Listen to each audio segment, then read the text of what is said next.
بسم اللہ الرحمن الرحیم الصلاۃ والسلام علیک یا رسول اللہ وعلی آلک و اصحابک یا حبیب اللہ۔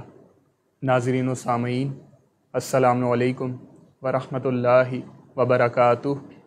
ایک مرتبہ پھر پیش خدمت ہے سوال و جواب کی نشست بعنوان ہم اور آپ علامہ اوکاڑوی کے ساتھ، جس میں آپ اپنے شرعی مسائل کے بارے میں رہنمائی حاصل کر سکیں گے حضرت علامہ مولانا ڈاکٹر کوکب نورانی اوکاڑوی صاحب دامت برکاتہم العالیہ سے۔ آپ ایک عرصہ دراز سے دنیا بھر میں مسلک حق کے حقیقی ترجمان کی حیثیت سے خدمات سر انجام دے رہے ہیں۔ آئیے ہم مل کر انہیں خوش آمدید کہتے ہیں۔ السلام علیکم ورحمۃ اللہ وبرکاتہ۔ وعلیکم السلام اور تمام ناظرین و سامعین کو بھی السلام علیکم ورحمۃ اللہ وبرکاتہ۔ سوالات کا آغاز کرنے سے پہلے آپ لوگ ایک بات نوٹ فرما لیجئے کہ اگر ابھی بارش جاری ہے تو کسی تعطل کی صورت میں یا اگر لوڈ شیڈنگ کی صورت میں یا اگر پاور کٹ ہو جاتا ہے تو اس کی وجہ سے اگر کوئی تعطل ہو تو آپ لوگ ہمارے ساتھ ہی رہیے گا۔ ہم فوری طور پر دوبارہ آپ لوگوں کے سامنے آئیں گے اسی نشست کو لے کر۔ جیسے ہی بجلی یا انٹرنیٹ کنیکشن کا مسئلہ بحال ہو جائے گا اسی دوران ہم فوراً آپ کے سامنے آ جائیں گے۔ آپ لوگ اپنے سوالات کامنٹ سیکشن کے ذریعے بھیج سکتے ہیں۔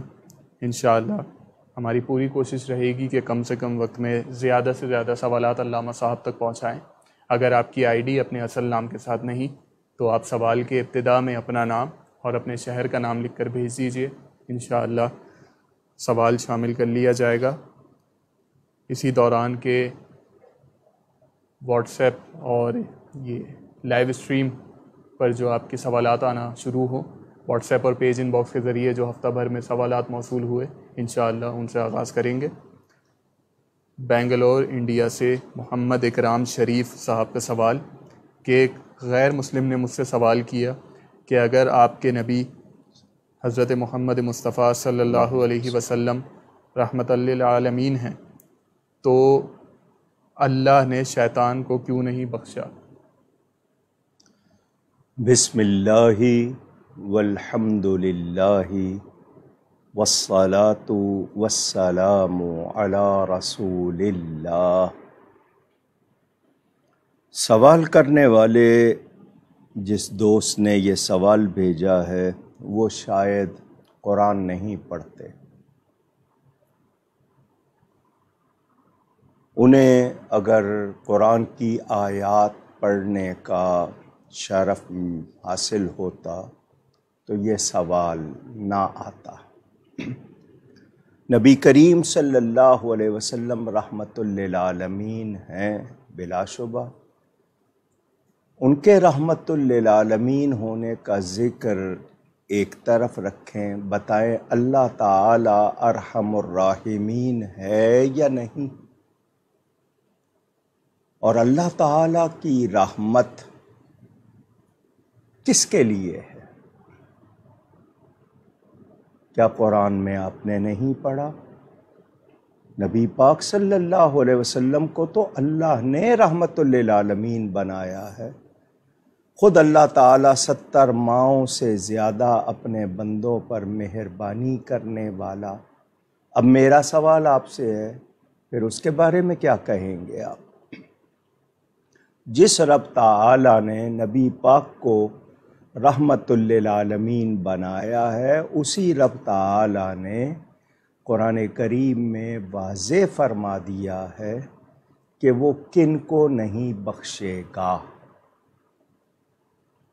یہاں بداعمال کا ذکر نہیں، جن کے اعمال درست نہیں وہ سزا پا کر یا اللہ چاہے بغیر سزا کے معاف کر دے۔ مسئلہ ایمان کا ہے، عقیدے کا ہے، اور آپ نے اس پر توجہ نہیں دی۔ تو اللہ تعالیٰ کے ارشادات کے مطابق جو بھی ایمان والا نہیں ہے، وَكَانَ مِنَ الْكَافِرِينَ کے الفاظ شیطان کے لیے قرآن میں موجود ہیں۔ پھر اس کے بعد بھی آپ اس کی بخشش چاہتے ہیں تو آپ قرآن کو سمجھنے والے نہیں. مدار نجات ایمان ہے. جی اگلا سوال سلمان صاحب کا کہ میری نانی عدت میں تھیں اپنے بڑے بیٹے کے گھر. کافی دن رہنے کے بعد بہو کے تنگ کرنے پر اپنے چھوٹے بیٹے کے گھر چلی گئیں. تو کیا اب ان کی عدت بچی یا اب دوبارہ سرے سے شروع کرنی ہوگی؟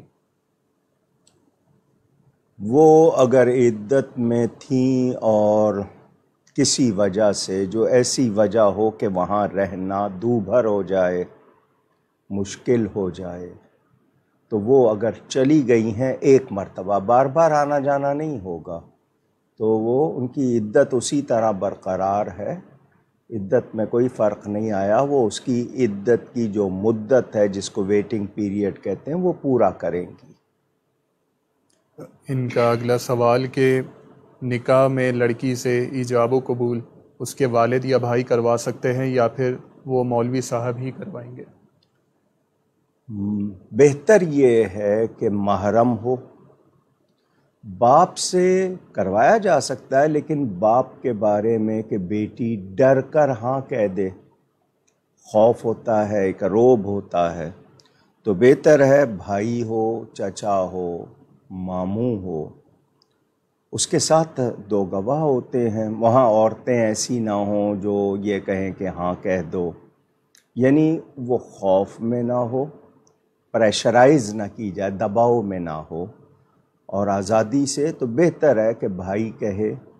باپ سے چونکہ ایک تعلق ایسا ہے کہ اس میں روب بھی ہے.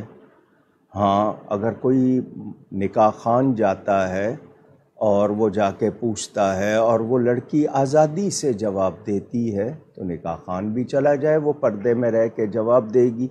تسلی کرنی ہے کہ وہی لڑکی ہے یا نہیں، یعنی جس نے اجازت لی ہے اس کو پتہ ہو کہ میں جس سے اجازت لے رہا ہوں اسی کا نکاح. کیونکہ یہ واقعہ ہو چکا کئی مرتبہ، دوسروں سے بھی سنا کہ لڑکی پارلر ہاؤس گئی ہوئی ہے، بہن کو بٹھا دیا پردے میں یا کسی اور کو بٹھا دیا کہ تم میری طرف سے ہاں کر دینا. تو ایسا اگر کیا گیا ہے تو بالکل غلط ہوگا. تو یہ تسلی ہو کہ وہی لڑکی ہے. بہتر ہے کہ کوئی محرم اجازت لے جس کو لڑکی آزادی سے بتا سکے، خوشی سے، کہ وہ واقعی اس نکاح پہ راضی ہے. کیا ایسا کوئی حکم ہے کہ لڑکی کے گھر کے قریبی ترین مسجد میں ہی نکاح کیا جائے یا پھر کہیں بھی کر سکتے ہیں؟ نکاح کے لیے جو شرط ہے وہ یہ کہ 2 گواہ موجود ہوں، ان کے سامنے ایجاب و قبول ہو، لڑکی اجازت دے اور لڑکا قبول کرے. مسجد میں کرنے کا فائدہ ایک تو یہ کہ سنت ہے، ثواب ملتا ہے، لیکن کہیں اور بھی گھر میں کر رہے ہیں، کسی ہال میں کر رہے ہیں، کیا جا سکتا ہے. لیکن مسجد میں کرنے سے ایک تو سنت ہمارا یہ طریقہ، کیونکہ شریعت میں لڑکی والوں پر تو کوئی خرچ رکھا نہیں گیا. یہ تو ہم نے رواج غلط اپنا لیے ہیں کہ لڑکی کے وہیں پر نکاح ہو اور لڑکی والوں میں سے اس کا باپ، بھائی، کوئی لڑکے کے گھر پہنچا دیں اس کو، یا لڑکا خود لے جائے ساتھ. مگر ہمارے ہاں رخصتی کے لیے باقاعدہ پروگرام کیا جاتا ہے، خرچ کیا جاتا ہے.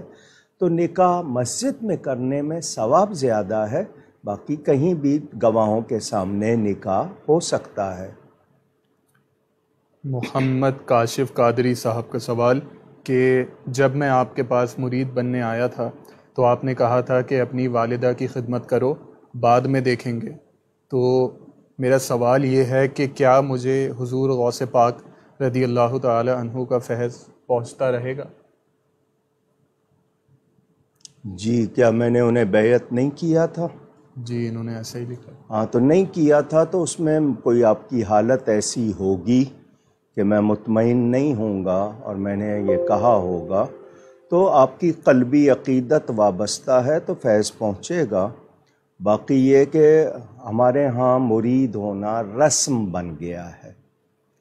پیر بھی میرے جیسے ہو گئے تو لازمی بات ہے پھر مریدوں کا کیا حال ہوگا. تو یہ رسم بنا لیا، جبکہ یہ رسم نہیں ہے، یہ اپنے آپ کو شیطان سے، گمراہی سے بچانے کے لیے ایک تربیت کے بعد ایک نسبت قائم کرنی ہے۔ آج کل لوگ صرف رسمی بیعت کر لیتے ہیں، اس کے بعد پابند نہیں ہوتے، تو کوئی کمی کسی میں نظر آئے تو اس کو تربیت کے مرحلوں سے گزار کر پھر کیا جاتا ہے۔ صرف تعداد نہیں بڑھانی ہے کہ میرے اتنے مرید ہیں، جو بھی مرید ہو وہ سچا ہو، اس کو بھی فیض ملے، مجھے بھی فائدہ ہو۔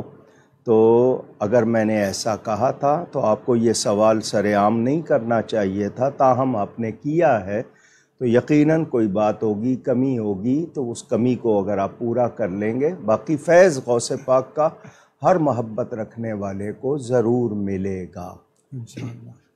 ان کا اگلا سوال کہ میری جب جاب ہوتی ہے تو میری طبیعت خراب رہنا شروع ہو جاتی ہے، پھر جب جاب ختم ہوتی ہے تو ٹھیک رہتا ہوں۔ اب یہ بتا دیجئے کہ یہ اللہ کی طرف سے آزمائش ہے یا پھر بندش؟ جی، ہمارے ہاں بندش کا لفظ جب سے لوگوں نے یاد کر لیا ہے، ہر بات میں ان کو بندش لگتی ہے۔ جاب کس قسم کی ہے، آپ کس چیز کے ماہر ہیں، اس کی تفصیل آپ نے نہیں بتائی کہ جائز کام میں جاتے ہیں آپ یا ایسی جگہ جہاں جائز کام نہیں ہے، اور آپ کے حوالے سے کوئی پیچھے کمزوری ہے تو آپ لا حول ولا قوت الا باللہ کثرت سے پڑھیں، یا پورا تیسرا کلمہ پڑھ لیں، بہت اچھا ہے، اور استغفار کی کثرت کریں۔ ایسی کوئی بات ہے تو وہ نکل جائے گی۔ بندش کا گمان نہ کریں، بندشیں شیطان نہیں رہتا اس کلمے کے پڑھنے سے، تو بندش کہاں رہے گی؟ یقین رکھیں، اپنے آپ کو پاک رکھیں، غذا پاک رکھیں، انشاءاللہ خیر ہوگی انشاءاللہ۔ محمد افضل صاحب انڈیا سے، ان کا سوال کہ میں نے بہت سے لوگوں سے یہ سنا ہے کہ اگر آپ سفر پر جا رہے ہوں تو مغرب اور عشاء کو ملا کر پڑھ لیا جائے، کیا نبی پاک صلی اللہ علیہ وسلم کے حکم کے مطابق ہے یہ چیز؟ سفر پر جا نہیں رہے ہوں، سفر میں ہیں اور ایسی حالت ہے کہ آپ کو سفر ابھی جاری رہنا ہے اور آپ کو جگہ نہیں ملے گی، تو آپ مغرب کو تھوڑا سا دیر سے پڑھتے ہیں، پھر عشاء ملا لیتے ہیں۔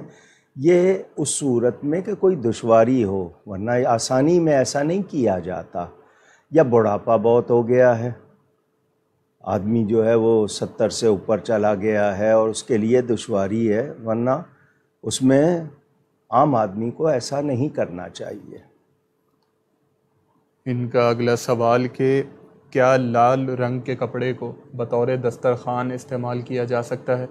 مرد کو 2 رنگ پہننے سے کہا گیا کہ اس کے لیے بہتر نہیں ہے، ایک بالکل پیلا اور ایک بالکل سرخ، یعنی pure red and pure yellow مرد کے لیے پسند نہیں کیے گئے، حرام اس کے لیے بھی نہیں ہے، لیکن یہ کہ دسترخوان کے لیے تو کوئی ایسی بات نہیں ہے کہ کس رنگ کا ہو اور کس رنگ کا نہ ہو، بس یہ ہے کہ برا نہ لگے۔ آج کل لوگ بہت زیادہ اس پہ پرنٹ وغیرہ کراتے ہیں، تو وہ سرخ بھی ہو تو اس میں کیا ایسی برائی ہے۔ اگلا سوال شکیلہ فیاض صاحبہ کا کہ ہم فخر، غرور اور تکبر میں کس طرح فرق کریں؟ کسی کو سلام میں پہل نہ کرنا کیا یہ تکبر ہے؟ اگر یہ تمنا رکھتے ہیں کہ دوسرا مجھ کو سلام کرے اور آپ یہ محسوس کریں کہ نہیں میں اس کو کیوں کروں، تو لازمی بات ہے یہ کہیں آپ کے اندر کبر، جس کو تکبر آپ کہتے ہیں، وہ چھپا ہوا ہے۔ وہ رائی کے دانے کے برابر بھی ہو تو جنت میں جانے سے رکاوٹ بنے گا۔ غرور ویسے تو دھوکے اور ابال کو کہتے ہیں، یعنی آپ اپنے آپ کو دھوکہ دے رہے ہوتے ہیں کہ آپ کچھ تھے یا کچھ ہیں، تو جب یہ احساس ہو کہ دوسرا مجھ سے کمتر ہے تو یہ تکبر ہے، یا یہ کہ اپنے آپ کو کچھ سمجھنا، یہ غرور اور تکبر ہے۔ یا ایسا لباس، ایسی چیز آپ نے پہن لی کہ دوسرے کو حقیر جان رہے ہیں، تو یہ تکبر ہے، اس سے بچنا ہوگا۔ کیا اپنی نسبتوں پر ناز کرنا یہ غرور کے زمرے میں آئے گا یا پھر فخر؟ ناز کرنے کا مطلب یہ کہ اس پہ خوش ہونا، اللہ کا شکر کرنا۔ یہ نہیں ہے کہ ہم دوسروں کے پر بڑائی کہ میں تم سے زیادہ ہوں، یہ آپ یہ کہیں مجھے یہ سعادت ملی ہے، اس پر اللہ کا شکر کرنا۔ ناز کرنے کا مطلب یہ ہے۔ تو ناز کرنے کا یہ مطلب نہیں کہ آپ اپنے آپ کو کچھ سمجھنے لگ جائیں۔ ان کا اگلا سوال کہ میری والدہ کے انتقال کے بعد مجھے طبی معائنے کے لیے ہاسپٹل جانا پڑا۔ وہاں ایک 75 سال کے قریب بزرگ اپنی والدہ کو چیک اپ کے لیے لائے ہوئے تھے۔ مجھے اندر سے عجیب سی کیفیت محسوس ہوئی کہ میری امی تو ان کے مقابلے میں بہت جوان تھی، پھر کیوں چلی گئیں؟ رہنمائی فرما دیجئے اس طرح کے خیالات کے بارے میں۔ جی، آپ اللہ تعالیٰ پر راضی ہوں۔ اللہ تعالیٰ جو کرتا ہے بہتر کرتا ہے، ہمیں سمجھ آئے یا نہ آئے۔ تو جب تقدیر پر آپ راضی ہوں گے تو آپ کو اطمینان ہوگا، تقدیر پر راضی نہیں ہوں گے تو سوال اٹھتے رہیں گے۔ آپ یہی کہیں کہ اللہ کی رضا، اللہ کی مرضی ایسی تھی تو مرضی مولا از ہمہ اولا، یعنی سب سے زیادہ وہی مقدم، ہم اس کے سامنے کچھ نہیں کر سکتے۔ تو ہمیں اللہ کی رضا پہ راضی ہونا، جب یہ آپ کے اندر آ جائے گا تو جوان ہو یا بوڑھا ہو یا کچھ ہو، اگر وہ سال بھر کا ہے اور 90 سال کا گھر میں موجود ہے لیکن سال بھر کا چلا گیا، تو آپ نے یہ نہیں کہنا کہ وہ کیوں ہے اور یہ کیوں چلا گیا، نہ۔ اللہ تعالیٰ جو کرتا ہے بہتر کرتا ہے، ہمیں سمجھ آئے یا نہ آئے۔ تقدیر پر ایمان کیا ہے؟ پھر آپ نے تقدیر کو سمجھا ہی نہیں۔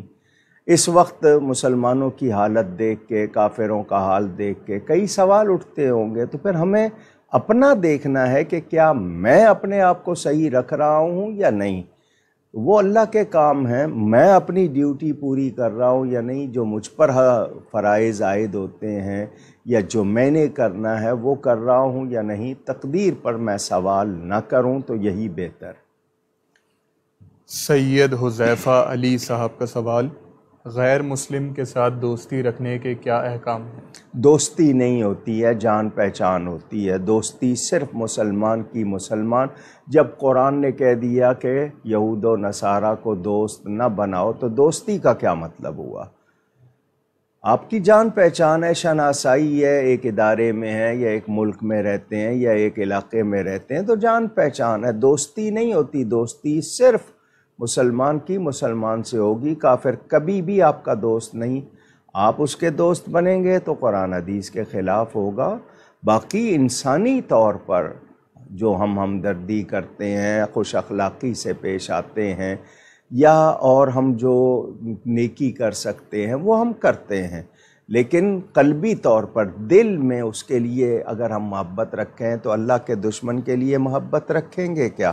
دوستی میں تو آپ کہیں گے جی پیار ہوتا ہے، محبت ہوتی ہے، تو یہ جان پہچان کو دوستی کا نام نہ دیجیے۔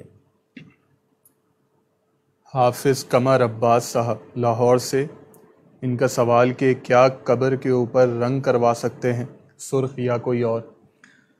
قبر ایک ہوتا ہے اندر کا حصہ جس میں باڈی جسم رکھا جاتا ہے، اوپر جو ہوتا ہے وہ قبر کا نشان ہوتا ہے۔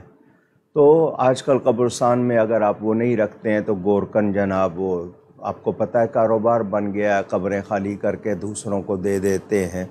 تو آپ قبر کی حفاظت چاہتے ہیں، اوپر نشان بنا لیتے ہیں، اس پہ کوئی رنگ کرنا چاہتے ہیں کر لیجئے، نہیں بھی کرتے، کچھ لوگ ماربل لگا لیتے ہیں حفاظت کے لیے، تو آپ اس پہ کوئی رنگ کرتے ہیں، رنگ کرنا منع نہیں ہے، لیکن رنگ کرنے سے قبر کو کوئی فائدہ نہیں ہوگا، صرف وہ یہ ہے کہ آپ کے سیمٹ کی خرابی نہیں ہوگی، بارش کے پانی کا اثر نہیں ہوگا۔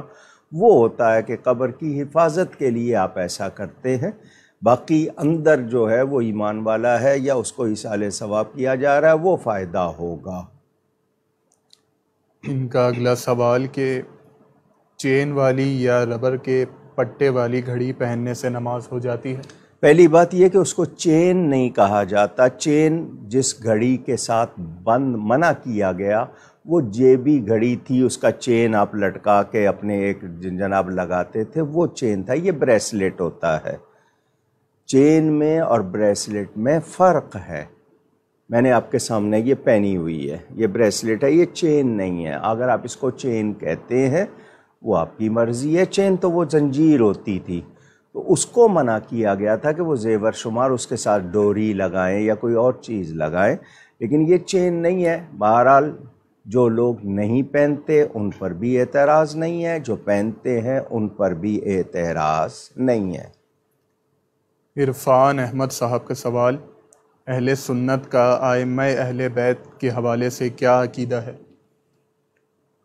پہلی بات یہ کہ وہ اہل بیت رسول ہونے کی وجہ سے صرف کسی ایک طبقے کے نہیں بلکہ تمام مسلمانوں کے امام ہیں۔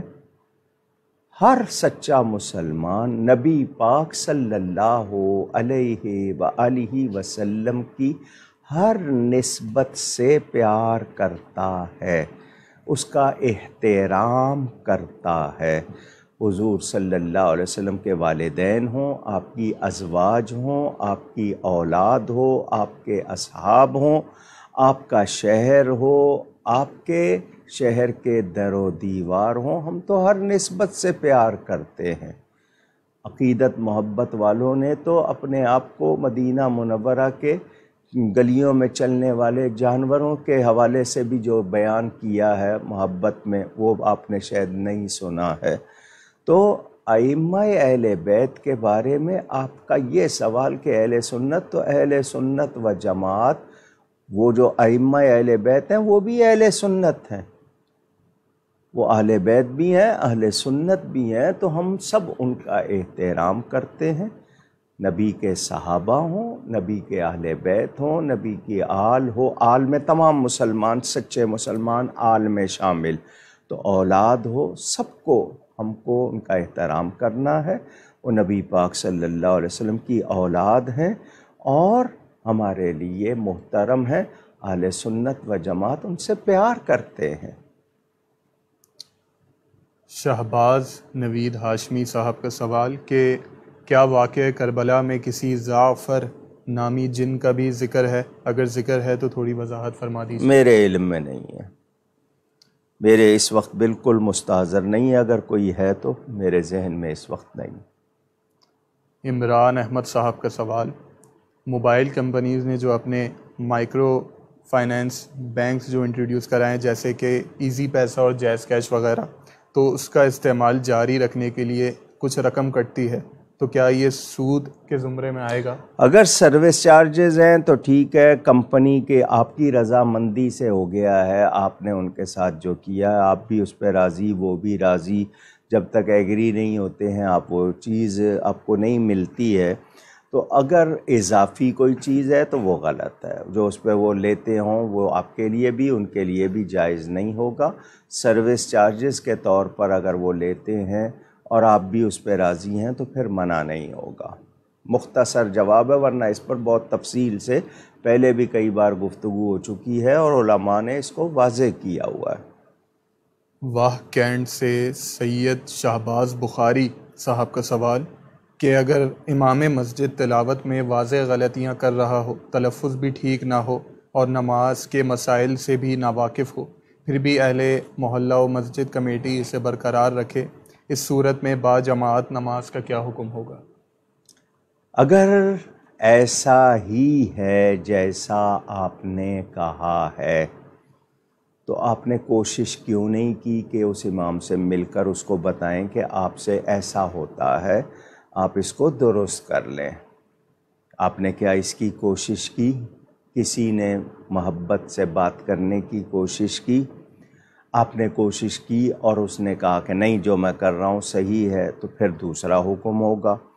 تاہم ایسا شخص جس کو لوگ ناپسند کرتے ہوں اس کو بھی امام نہیں بننا چاہیے، لیکن آپ کہہ رہے ہیں کہ وہ قرآن میں واضح غلطی کرتا ہے تو اس شخص کو امام نہیں بننا چاہیے جب تک کہ وہ اپنی ان اغلاط کو، ان غلطیوں کو درست نہ کر لے، اور اس کے علاوہ وہ نہیں جانتا ہے تو اس کو چاہیے کہ پہلے یا اس دوران معلومات حاصل کر لے، صحیح طرح سیکھ لے، تو کوشش کریں، اور لیکن کمیٹی اس کو ہی رکھے اور اس کی غلطیاں بھی باقی رہیں تو پھر سب گناہگار ہوں گے۔ امام الدین صاحب کا سوال کہ حضرت آدم علیہ السلام کی قبر مبارک کہاں ہے، اور ان کا دوسرا سوال یہ کہ جس طرح فرشتوں نے حضرت آدم علیہ السلام کو سجدہ کیا تھا، تو کیا ہم آج قبر آدم علیہ السلام کو سجدہ کر سکتے ہیں؟ پہلی بات تو یہ کہ حضرت آدم علیہ السلام کی قبر مسجد خیف مینا میں جو ہے، جہاں حاجی حج کرتے ہیں، وہاں بتائی جاتی ہے۔ سوائے میرے پیارے نبی پاک صلی اللہ علیہ وآلہ وسلم کی کسی اور قبر کے لیے ہم 100% یقین کے ساتھ دعویٰ نہیں کر سکتے۔ یہ بھی ہم مسلمانوں کے لیے ایک اعزاز کی بات ہے۔ باقی انبیاء کی قبریں جہاں جہاں بتائی جاتی ہیں، حضرت آدم کی قبر مینا کے میدان میں بتائی گئی، واللہ تعالی عالم۔ اب لازمی بات ہے وہ مسجد جو ہے اس کی توسیع ہو گئی، زمین کی سطح گرد پڑنے کے بعد کتنی اونچی ہو گئی، قبر کتنی نیچی ہے، اس کی تفصیل معلوم نہیں۔ دوسری بات یہ کہ حضرت آدم علیہ السلام کو سجدہ کرنے کا حکم اللہ نے دیا تھا اور فرشتوں کو دیا تھا، آپ کو نہیں دیا۔ وہ بھی صرف فرشتوں کو حکم تھا اور ان کو سجدہ کرنے کا، قبر کو نہیں تھا۔ تو آپ اس طرح کی بات نہ سوچیں، کیونکہ لوگوں کے لیے یہ حکم نہیں تھا، یہ ملائکہ کے لیے تھا، قرآن میں واضح ہے۔ ہم کسی کی بھی قبر کو، اللہ کے سوا کسی زندہ کو یا کسی قبر کو سجدہ نہیں کر سکتے، نہ ہی کرنا چاہیے۔ تعظیمی سجدہ بھی ہم کسی کو زندہ کو یا کسی کی قبر کو نہیں کریں گے، کیونکہ ہماری شریعت مطہرہ میں وہ جائز نہیں ہے۔ انڈیا سے سمیر خان صاحب کا سوال، میرا گھر مندر کے راستے میں ہے، تو وہاں مندر کو جانے والے لوگ اکثر راستہ پوچھتے ہیں، تو بتانا کیسا ہے؟ صرف انہوں نے راستہ پوچھا ہے، تو اگر وہاں کوئی علامت نہیں لگی ہوئی ہے تو صرف مندر کا بتا دینا کہ جی مندر اس طرف ہے، اس حد تک۔ لیکن یہ ہے کہ جی اس کے ساتھ کوئی اور لفظ یا آپ کوئی بڑھا چڑھا کے نہیں، یا پھر آپ نہیں کہنا چاہتے ہیں تو آپ خاموش رہیں، حالانکہ آپ کو معلوم ہے، لیکن صرف اتنا بتا دیا اس طرف ہے، تو اتنا کہنے سے آپ کے ایمان میں فرق نہیں آئے گا، بشرطے کہ آپ تعظیم سے نہ کہیں۔ اگلا سوال عبد القادر کھتری صاحب کا انڈیا سے، کہ کاروبار میں خیر و برکت کے لیے اور لڑکی کے رشتے کے لیے کوئی وظیفہ یا دعا بتا دیجیے۔ وظائف کے لیے یہ پروگرام نہیں ہے، یہ صرف سوال و جواب، لیکن رشتے کے لیے سورہ یاسین کی آیت نمبر 36 100 مرتبہ روز پڑھیں، اکٹھی پڑھیں، نمازوں کے بعد تقسیم کر لیں، 20 مرتبہ ہر نماز کے بعد، یا 10 مرتبہ ہر نماز کے بعد، اور رات کو سونے سے پہلے 50 مرتبہ وہ لڑکی یا لڑکا جس کا رشتہ نہیں ہو رہا ہے وہ یہ 100 مرتبہ آیت نمبر 36 سورہ یاسین کی روز پڑھے۔ اس کے علاوہ یا مسبب الاسباب، یہ ہر وقت پڑھ سکتے ہیں آپ، وضو بے وضو ہر حال میں پڑھ سکتے ہیں۔ تو باقی کاروبار کے لیے اگر آپ پہلے نوٹ کریں، میں نے کئی مرتبہ کہا ہے، دیکھیں آپ سے کوئی غلطی تو نہیں ہو رہی، ماں باپ کے معاملے میں، بہن بھائیوں کے معاملے میں، کسی کا پیسہ مارا ہو، آپ کے پیسے میں کوئی غلط پیسہ ملا ہو، کسی کا حق روکا ہو، زبان آپ کی درست نہ ہو، جھوٹ، غیبت، گالی کی آپ کو عادت ہو، تو ان چیزوں پر ذرا توجہ کریں۔ یہ بے ادبی وغیرہ یہ رزق کی رکاوٹ بنتی ہے، تو استغفار اور تیسرا کلمہ کثرت سے پڑھیں، انشاءاللہ خیر ہوگی۔ انشاءاللہ۔ ثاقب نقشبندی صاحب کا سوال، کہ عشاء کی قضا نماز کے ساتھ کیا وتر بھی ادا کیے جائیں گے؟ جی وتر واجب ہیں، ہم حنفیوں کے نزدیک وتر واجب ہیں، تو وہ بھی قضا، صرف فرض اور واجب کی قضا ہوتی ہے، باقی جو رکعتیں ہیں ان کی نہیں، لیکن یہ کہ چونکہ وہ واجب ہیں تو ہم ان کی بھی قضا کریں گے۔ انڈیا سے آصف خان صاحب کا سوال، کہ اگر کسی نے ادھار پیسے لے لیے اور اب اپنی تنگ دستی کی وجہ سے لوٹا نہیں پا رہا، تو کیا ہم ان پیسوں کو صدقے کی نیت سے بھول سکتے ہیں؟ جی آپ ٹوٹل اس کو سارا معاف کر دیں تو اور زکوٰۃ میں سے اس میں سے کاٹ لیں، پورا معاف کر دیں اور اتنی رقم کی زکوٰۃ آپ کی وہ آپ نیت کر لیں تو وہ ادا ہو جائے گی۔ اگر آپ نے ایسا ہے کہ وہ نہیں لوٹا رہا اور آپ اس کو کہہ دیں کہ میں نے ٹوٹل معاف کیا اور وہ زکوٰۃ میں سے کاٹ لیں۔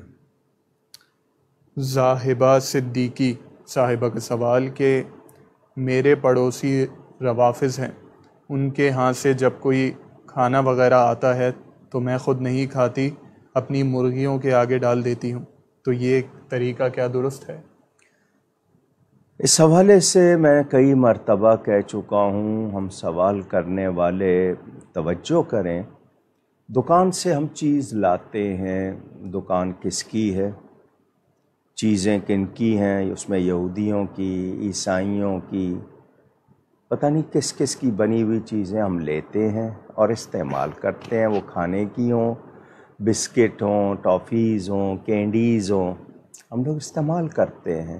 انگریڈینٹس اس کے اجزاء پڑھنے کی زحمت بھی اکثر لوگ نہیں کرتے، کتنی چیزوں میں کیا کیا ملا ہوا ہے نہیں کرتے اور استعمال کر لیتے ہیں۔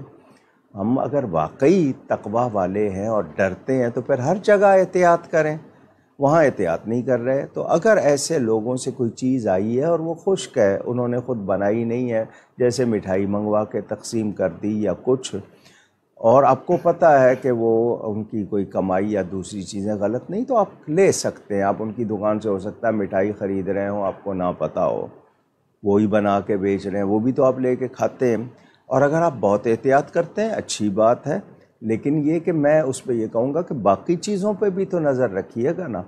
ہم لوگ یہاں حلال حرام پوچھ رہے ہیں، مجھے بتائیں کیا جھوٹ بولنا حلال ہے؟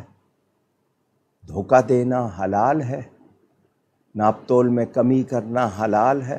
رشتہ داروں سے بدسلوکی کیا حلال ہے؟ ان چیزوں پہ ہم توجہ نہیں دیتے، باقی سب کچھ، لیکن یہاں آ کے اب ایک شخص شراب پی کے کہہ رہا ہے تو ہوٹل میں جا کے پوچھ رہا ہے کھانا حلال ہے، تو جو تو پی کے آیا وہ حلال تھی؟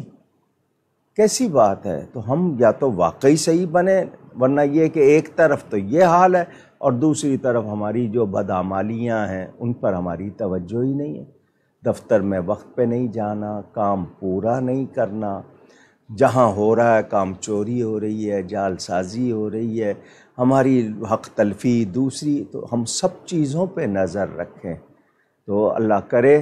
باقی آپ کو اگر آپ کا دل نہیں مانتا، میں یہ نہیں کہوں گا کہ آپ کھائیں، لیکن یہ کہ باقی چیزوں پہ بھی نظر رکھیں۔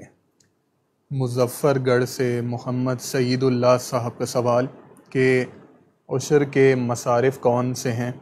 کیا اس کی رقم مسجد کی تعمیر اور دیگر ضروریات اور امام مسجد کی امداد میں صرف کی جا سکتی ہے؟ ہمارے ہاں یہ تعلیم دی گئی ہے کہ ایک صدقہ واجبہ ہے اور ایک صدقہ نافلہ ہے۔ قدرت کی طرف سے جو مقرر کر دیے گئے ہم پر، جیسے زکوٰۃ، عشر، فطرہ وغیرہ، یہ واجب ہیں، یہ مستحقین کو دیے جائیں گے۔ صدقہ نافلہ ہے کہ ہم 11ویں شریف کر رہے ہیں، میلاد شریف میں کھانا کھلا رہے ہیں، ویسے کر رہے ہیں، وہ ہم غنی کو بھی، یعنی جو امیر ہے اس کو بھی کھلا سکتے ہیں۔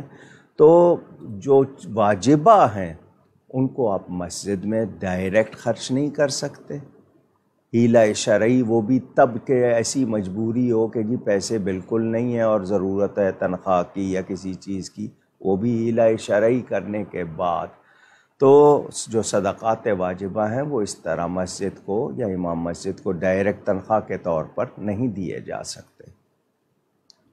محمد اعظم بیگ صاحب کا سوال، کسی نے مجھ سے یہ کہا کہ ہر صحابی، ہر پیغمبر کے مزار پر جا کر فاتحہ پڑھی جاتی ہے اور صرف نبی پاک صلی اللہ علیہ وسلم کے روضہ مبارکہ پر درود شریف پڑھا جاتا ہے، تو اس کا مطلب کہ ہر صحابی اور ہر پیغمبر کے لیے دعائے مغفرت ہوتی ہے، تو پھر آپ لوگ یہ کیوں کہتے ہو کہ یہ سب بخشے ہوئے ہیں؟ مجھے یہ بتائیں، ہم کسی بھی نبی کے مزار پر جا کر آپ کو کیا معلوم کہ ہم نے ایسا کیا ہے، یا آپ کیسے کہہ رہے ہیں؟ ہم نبیوں کے مزار پر جا کر انہیں سلام کرتے ہیں اور دعا کرتے ہیں وہاں پر ایصال ثواب جو ہوتا ہے، ایصال ثواب تو ہم سب سے پہلے نبی کریم صلی اللہ علیہ وسلم کی بارگاہ میں کرتے ہیں کہ ان کی برکت سے قبول ہو جائے اور سب کو مل جائے اور ہمیں بھی مل جائے۔ تو آپ نے شاید غور نہیں کیا۔ باقی رہی صحابہ کرام، تو ایصال ثواب تو کسی کو بھی کیا جائے گا۔ آپ مغفرت اور ایصال ثواب میں شاید فرق نہیں کر رہے۔ باقی یہ کہ حضور صلی اللہ علیہ وسلم کے بارگاہ میں یا نبیوں کی بارگاہ میں ہم سلام پیش کرتے ہیں ان کے روضے پہ جا کے، اور ایصال ثواب کرتے ہیں یہاں سے بھی اور وہاں جا کر بھی، کہ ہم نے جو پڑھا ہے یا اللہ قبول فرما، اور اس کا ثواب ہماری طرف سے بطور ہدیہ ان کو پہنچا۔ تو ان کا نام کیوں لیتے ہیں؟ کہ ان کی برکت سے قبول ہو جائے گا۔ تو جب قبول ہو جائے گا تو میرا پڑھا ہوا میرے لیے بھی، اور جس کو بخشوں گا اس کے لیے بھی فائدہ مند ہوگا۔ تو ذرا تھوڑی سی توجہ نہیں کی آپ نے، ورنہ مسئلہ کلیئر۔ جی زید خان صاحب کا سوال کہ مرد کا ایسا لباس پہننا کہ اس کے گھٹنے نہ چھپیں، اور عورت کا ایسا لباس پہننا کہ اس کی کوہنیاں نہ چھپیں، ایسے لباس میں نماز کا کیا حکم ہے؟ جی، مرد کے لیے صرف نماز کی نہیں، گھٹنے سے لے کر ناف تک، فرام نیول ٹو نی، یہ کور رکھنا ضروری ہے، سوائے اس کے کہ بیوی کے ساتھ چادر میں الگ ہے، وہ اور بات ہے۔ لیکن اتنا حصہ صرف نماز میں نہیں، ویسے بھی اس کو ڈھانپے رکھنا کہ اس کے گھٹنے ڈھکے ہوئے ہوں اور ناف تک وہ ستر عورت کہلاتا ہے، یہ حصہ چھپا ہونا ضروری ہے۔ خاتون کے لیے یہ ہے کہ جی یہ رسٹ، جس کو پونچی کہتے ہیں، پونچی آپ کہتے ہیں، اس سے لے کر ٹخنوں تک، گردن سے اور وہاں تک اس کو چھپانا ضروری ہے۔ اگر وہ ہاف سلیو میں ہے، یعنی آدھی آستین ہے، مگر اس پر اس نے اوپر کپڑا اوڑھ لیا ہے اور اس کی بازو نظر نہیں آ رہا ہے، اور وہ پردے میں نماز پڑھ رہی ہے، کوئی ایسی چیز اس نے اوڑھ لی ہے جس سے وہ حصہ چھپ گیا، تو نماز ہو جائے گی۔ اور اگر اس نے نہیں اوڑھا اور اس کی آستین کھلی ہوئی ہے تو پھر نماز نہیں ہوگی، اس کو ڈھانپنا چاہیے۔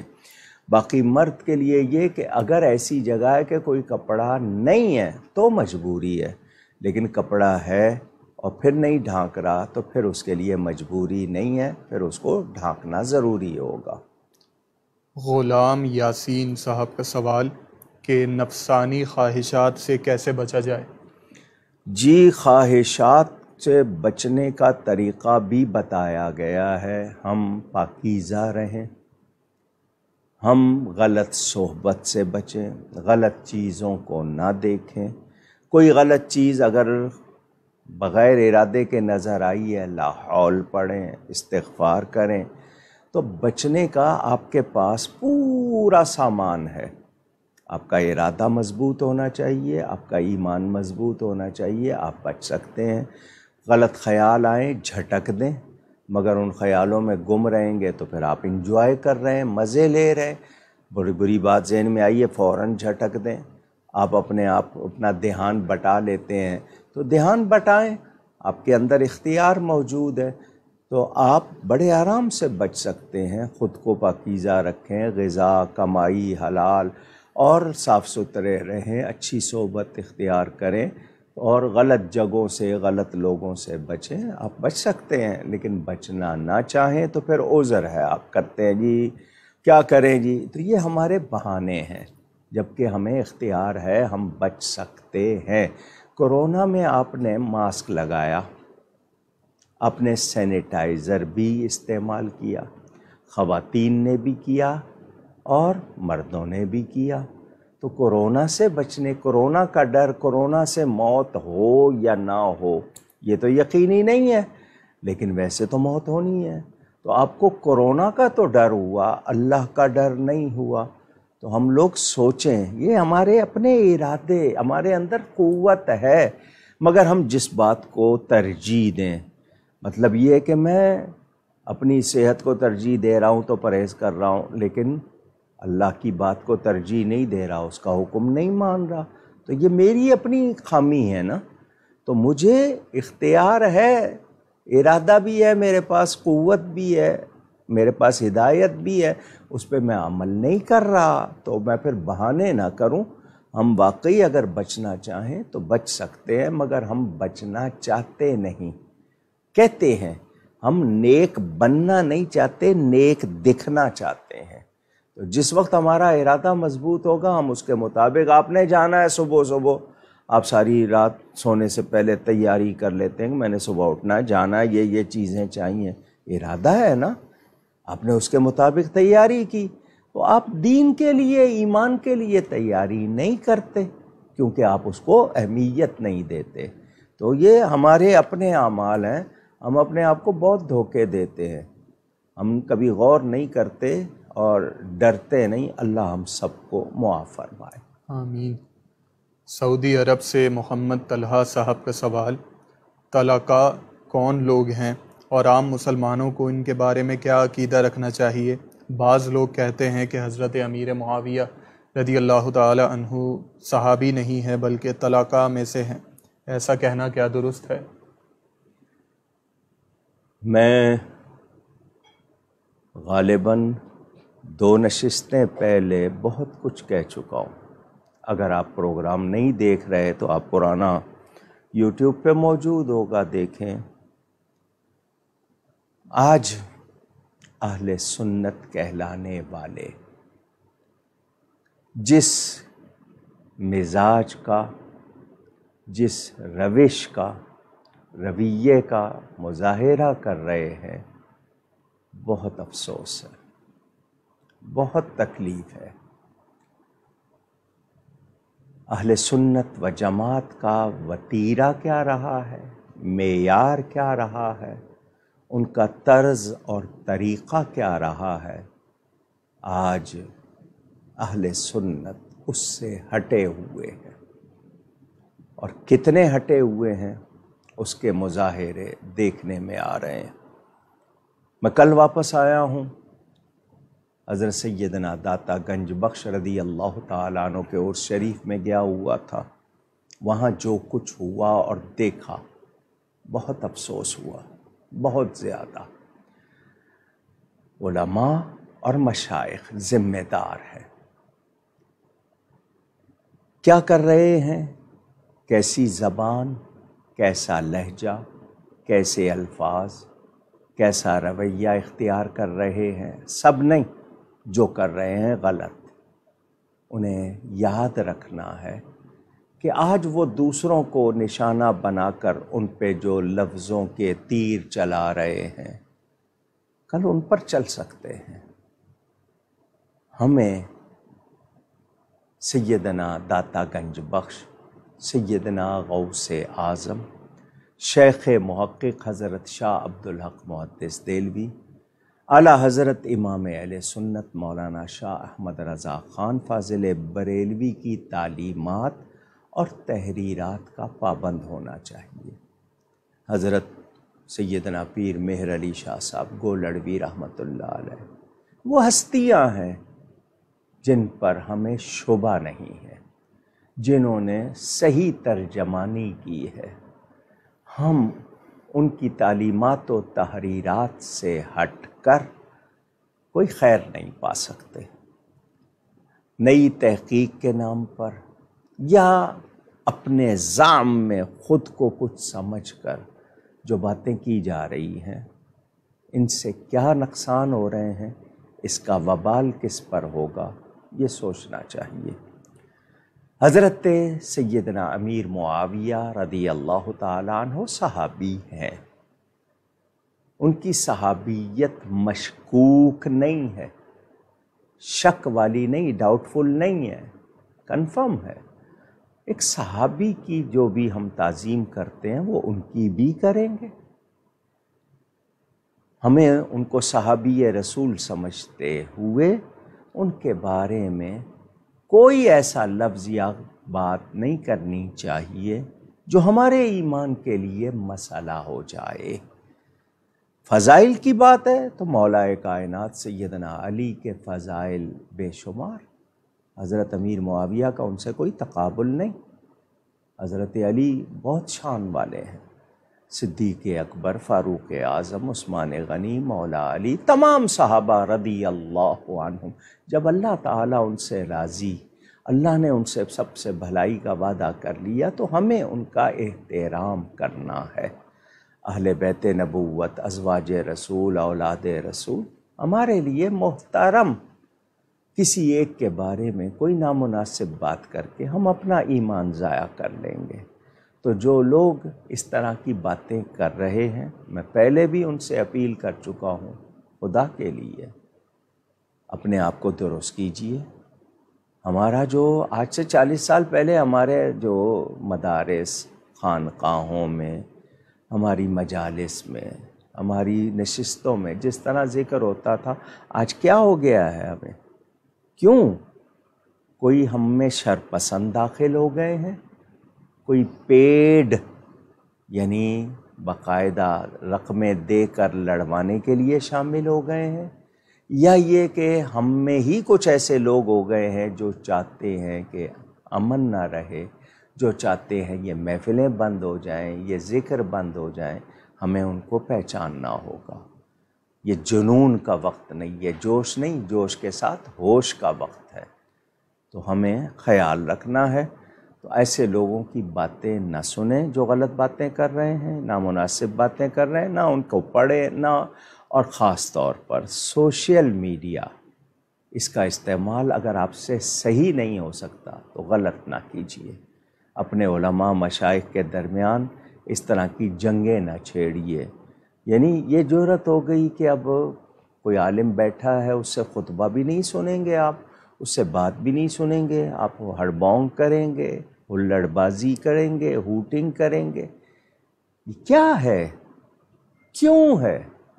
مساجد میں کیسا ادب ہونا چاہیے، مجالس میں کیسا ہونا چاہیے، ہم سب کو غلط روش کو فوراً چھوڑنا ہوگا، ورنہ اس نقصان کا کیا رزلٹ آئے گا، اس کے کتنے اور اثرات برے ہوں گے، ذرا وہ سوچ لیجئے گا۔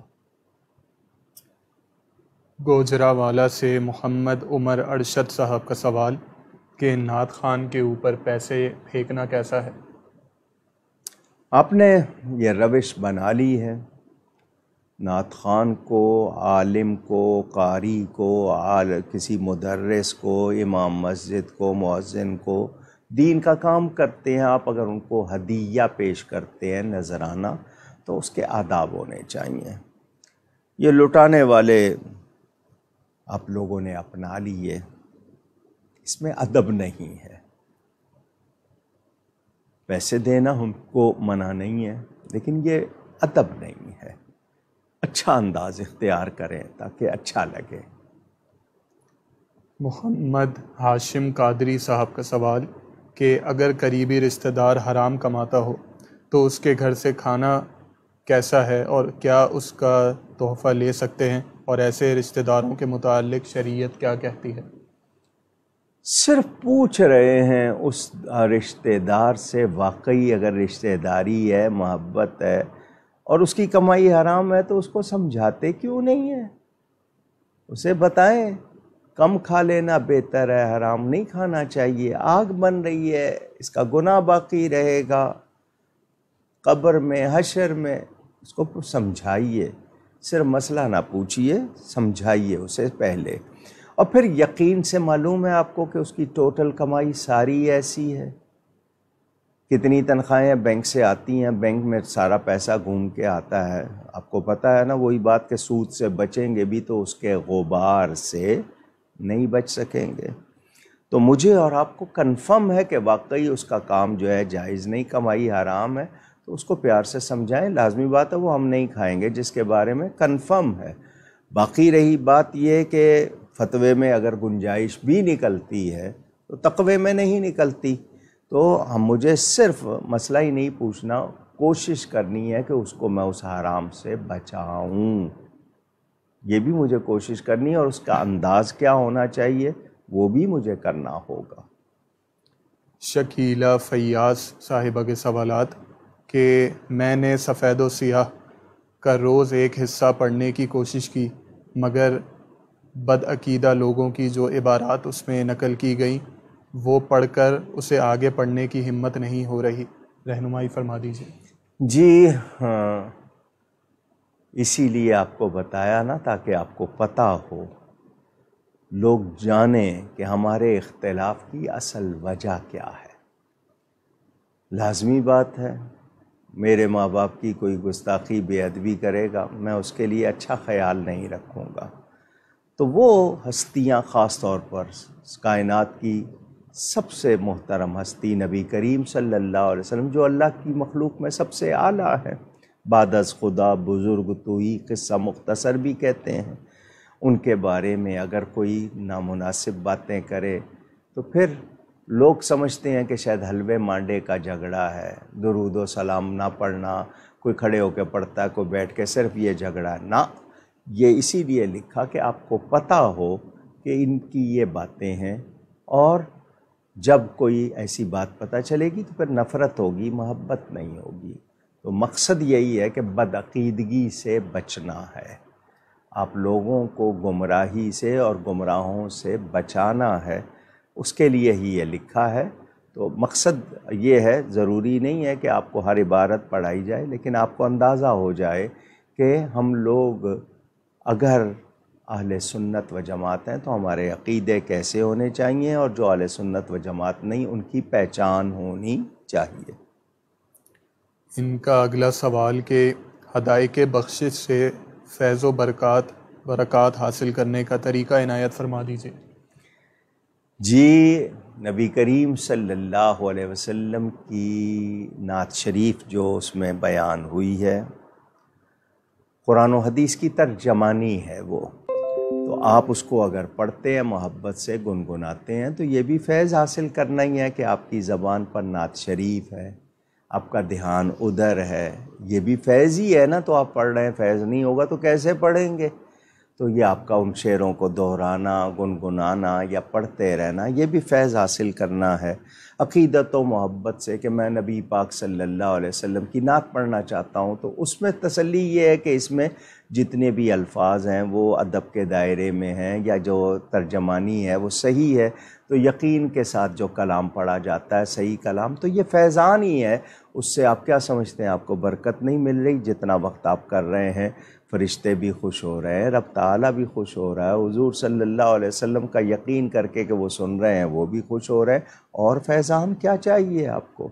تو جتنی دیر اس میں گزرے گی وہ آپ کا وقت اچھا گزرے گا، یہ بھی فیضان ہے۔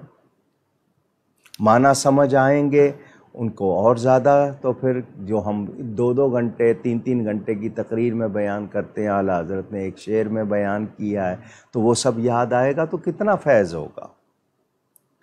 رانا راشد صاحب کا سوال، اذان سے پہلے درود شریف پڑھنے پر اعتراض کرنے والوں کو کیا جواب دیا جائے؟ میرے پیارے نبی پاک صلی اللہ علیہ وآلہ وسلم کا ارشاد موجود ہے کہ ہر نیک کلام سے پہلے مجھ پہ درود پڑھو۔ فضائل درود شریف نامی کتاب جو محمد زکریا صاحب نے لکھی ہے، جو تبلیغی جماعت کے بڑے کہلاتے ہیں، اور تبلیغی نصاب میں سے فضائل درود کو الگ کر دیا گیا، اس میں بھی یہ لکھا ہوا ہے کہ ہر کلام کے افتتاح میں، یعنی شروع میں، تو نبی پاک صلی اللہ علیہ وسلم کا ارشاد موجود، اور پھر یہ میں نے آپ کو بتایا، میں نے پوری کتاب لکھی ہے اذان اور درود شریف، اردو انگلش دونوں زبانوں میں موجود ہے۔ دلائل مزید دیکھنے ہوں تو وہاں دیکھ لیں۔ تو جب حدیث شریف موجود ہے، اور اذان کے بعد دعا سے پہلے درود پڑھنے کا حکم مسلم شریف میں موجود ہے کہ جب اذان کوئی کہے تو وہ الفاظ اس کے ساتھ دہراؤ، اور پھر مجھ پہ درود بھیجو، اور پھر دعا کرو۔ تو یہ تمام میں نے اس کتاب میں لکھے ہیں، مختصراً آپ کو بتایا۔ فیاض میمن صاحب کا سوال کہ میں نے سنا تھا کہ اگر انبیاء کرام علیہم الصلاۃ والسلام بھی تقدیر مبرم کے خلاف دعا کریں تو انہیں روک دیا جاتا ہے۔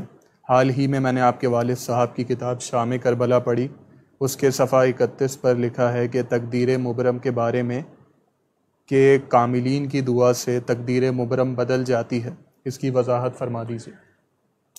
آپ کو تقدیر مبرم اور تقدیر مبرم معلق اس کا نہیں پتہ، باقی یہ یقین رکھیں رکھیں کہ اللہ تعالیٰ کا اختیار ہے، وہ اپنے پیاروں سے اتنا پیار کرتا ہے کہ ان کی بات نہیں ٹالتا، لیکن تقدیر مبرم اور ایک مبرم وہ ہوتی ہے جو بظاہر مبرم لیکن معلق ہوتی ہے، چونکہ اس میں پوری اس کی تفصیل وہاں پر بیان نہیں کی گئی، لیکن اللہ تعالیٰ کا اختیار ہے، وہ جو چاہے، یفعل اللہ ما یشاء، وہ جو چاہتا ہے کرتا ہے، تو وہ اگر بدل دے، جو مرضی کرے، کوئی اس کو کچھ نہیں کہہ سکتا۔ آپ کے لیے صرف اتنی بات کہ مبرم اور مبرم معلق دونوں کی تفصیل شاید وہاں کتاب میں نہیں ہوگی، تو اس حوالے سے آپ کو شبہ ہوا۔ اللہ تعالیٰ چاہے بدل سکتا، اس کا اختیار ہے یا نہیں ہے، تو وہ اپنے پیاروں کی کوئی بات نہ ٹالے، مان لے، تو یہ اس کا اختیار ہے۔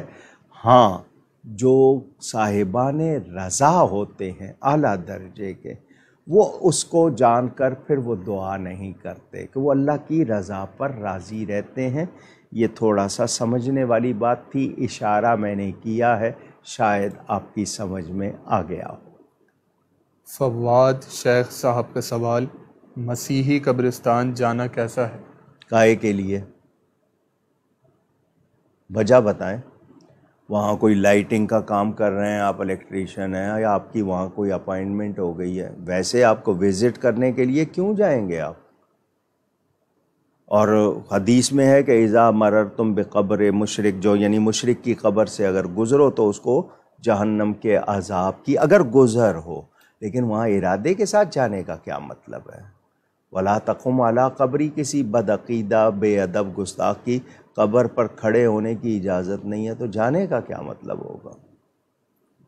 کامل رضا صاحب کا سوال، بارش کے گیلے کپڑوں میں نماز کا کیا حکم ہوگا؟ اگر اس میں کوئی ناپاکی نہیں ہے، آپ نماز پڑھ رہے ہیں اور بارش ہو رہی ہے، تو کوئی ناپاکی نہ لگی ہو، یعنی گندا پانی اس میں شامل ہو کے آپ کے کپڑوں کو نہ لگا ہو، صرف بارش میں آپ بھیگے ہیں، کپڑے بھیگے ہوئے ہیں، تو اس سے کوئی مسئلہ نہیں ہے۔ ہاں، اگر اتنے بھیگ گئے کہ آپ کا جسم نمایاں ہو رہا ہے، سطر کھل رہی ہے، تو پھر مسئلہ ہوگا۔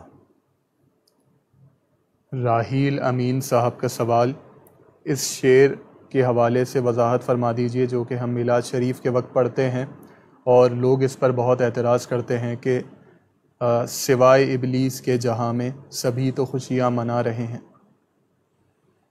البدایہ والنہایہ بڑی مشہور کتاب ہے، اس میں بھی روایت موجود ہے، اور ہمارے علماء نے میلاد شریف کے کتابوں میں یہ ذکر کیا ہے کہ نبی کریم صلی اللہ علیہ وسلم کی ولادت ہوئی تو ساری کائنات خوشیاں منا رہی تھی سوائے ابلیس کے، وہ رو رہا تھا، باقی سب خوشیاں منا رہے تھے۔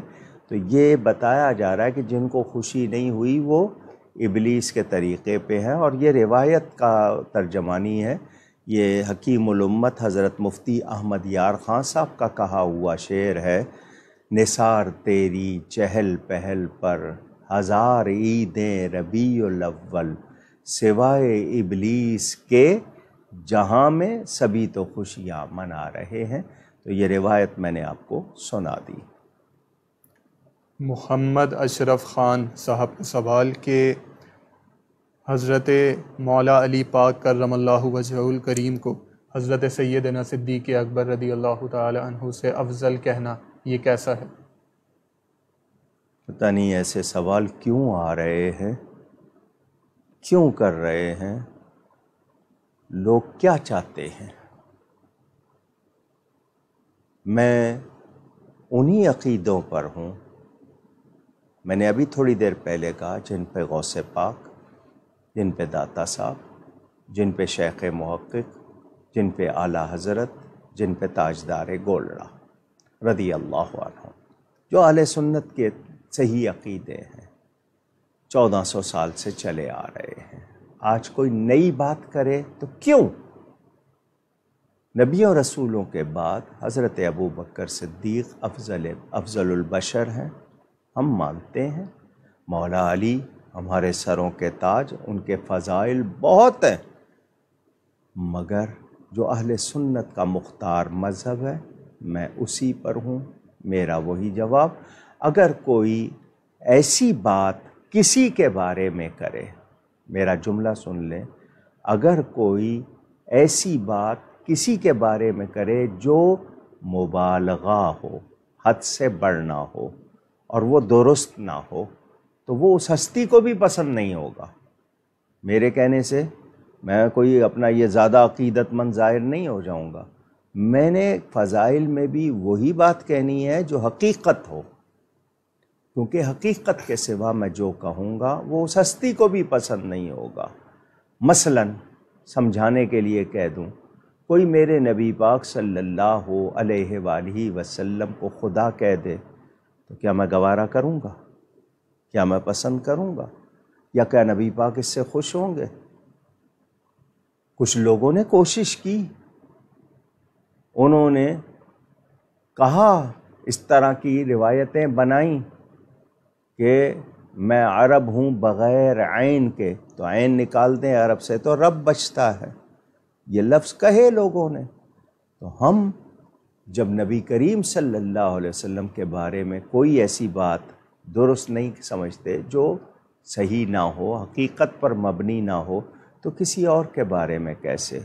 تو ایسا مبالغہ جو درست نہیں، اور مبالغہ آپ حد سے بڑے ہیں اور وہ درست نہیں ہے، تو پھر اس کے کہنے سے نہ آپ کو کوئی فائدہ، نہ وہ ہستی خوش ہوگی، اور نہ ہی ایمان بچے گا۔ تو ہمیں انہی طریقوں پہ رہنا ہے جس پر ہمارے اسلاف تھے، ہمارے بزرگ تھے، اور میں اہل سنت و جماعت کے اصل جو مختار مذہب ہے، جس پر 1400 سال سے امت ہے، ہمارے اکابرین، میں اسی پر ہوں، نہ اس سے ہٹنا چاہتا ہوں، نہ بڑھنا نہ کم ہونا، اس پہ قائم رہنا چاہتا ہوں، اور اللہ تعالیٰ سے دعا ہے وہ مجھے صحیح عقیدوں پر قائم اور ثابت رکھے۔ آمین۔ انڈیا سے عبد القادر کھتری صاحب کا سوال کہ میرے والد صاحب کی وفات ہو چکی ہے، میں ایصال ثواب کا ایسا کیا طریقہ اپناؤں کہ ان کو ہر گھڑی اور ہر لمحہ ثواب پہنچتا رہے؟ اس حوالے سے والد صاحب قبلہ کی کتاب ثواب العبادات اردو انگلش میں میرے پیج پہ انٹرنیٹ پہ موجود ہے، خرید نہیں سکتے تو وہاں پڑھ لیجئے گا۔ 7 طریقے ابن ماجہ حدیث میں موجود ہیں، کوئی بھی ایسا کام جو جاری رہے، مثلا مسجد بنا دیں یا مسجد میں ان کی طرف سے حصہ ڈال دیں، تو مسجد میں لوگ نماز پڑھتے ہیں، عبادت کرتے ہیں، تلاوت کرتے ہیں، اعتکاف کرتے ہیں، سب کو ثواب ہوگا۔ آپ کا پیسہ لگا ہوا ہے وہاں پر، یا جس کے ایصال ثواب کے لیے لگا ہوا ہے اس کو بھی ثواب پہنچتا رہے گا، سب کو ثواب ہوگا جو نیکی کریں گے۔ آپ نے پیسے لگائے وہاں پہ تو ان کو صدقہ جاریہ۔ آپ قرآن کریم، حدیث شریف، دین کی کوئی کتاب کسی کو نسخہ دے دے، جب تک وہ پڑھے گا، آگے پڑھی جاتی رہے گی، اس کا ثواب جاری رہے گا، اس کو بھی ملتا رہے گا۔ مدرسے میں کسی طالب علم کا خرچ اٹھا لیں جو دین کو حاصل کر رہا ہے، وہ آگے تبلیغ کرے گا، لوگ اس سے سن کے عمل کریں گے، تو یہ سلسلہ، اس کو صدقات جاریہ کہتے ہیں، جو کنٹینوس آپ کی چیریٹی ہوتی ہے۔ اسی طرح کنواں بنوا دیں، یا پانی کا کہیں انتظام لوگوں کو ہو جائے، کوئی سرائے مسافروں کے لیے موٹل جس کو کہتے ہیں وہ بنا دیں۔ کوئی ایسا بچہ آپ جس کو دین سکھا دیں، وہ آگے سکھائے گا، تو یہ وہ کام ہیں جن کا ثواب جاری رہتا ہے۔ ہر دعا میں ان کے لیے دعا کیجئے، نوافل ان کی طرف سے پڑھا کیجئے، تو یہ سلسلہ جاری رہے گا۔ سمیر خان صاحب کا سوال انڈیا سے کہ شریعت کو اہل بیت اطہار علیہم الصلاۃ والسلام کے گھر کی لونڈی کہنا یہ کیسا ہے؟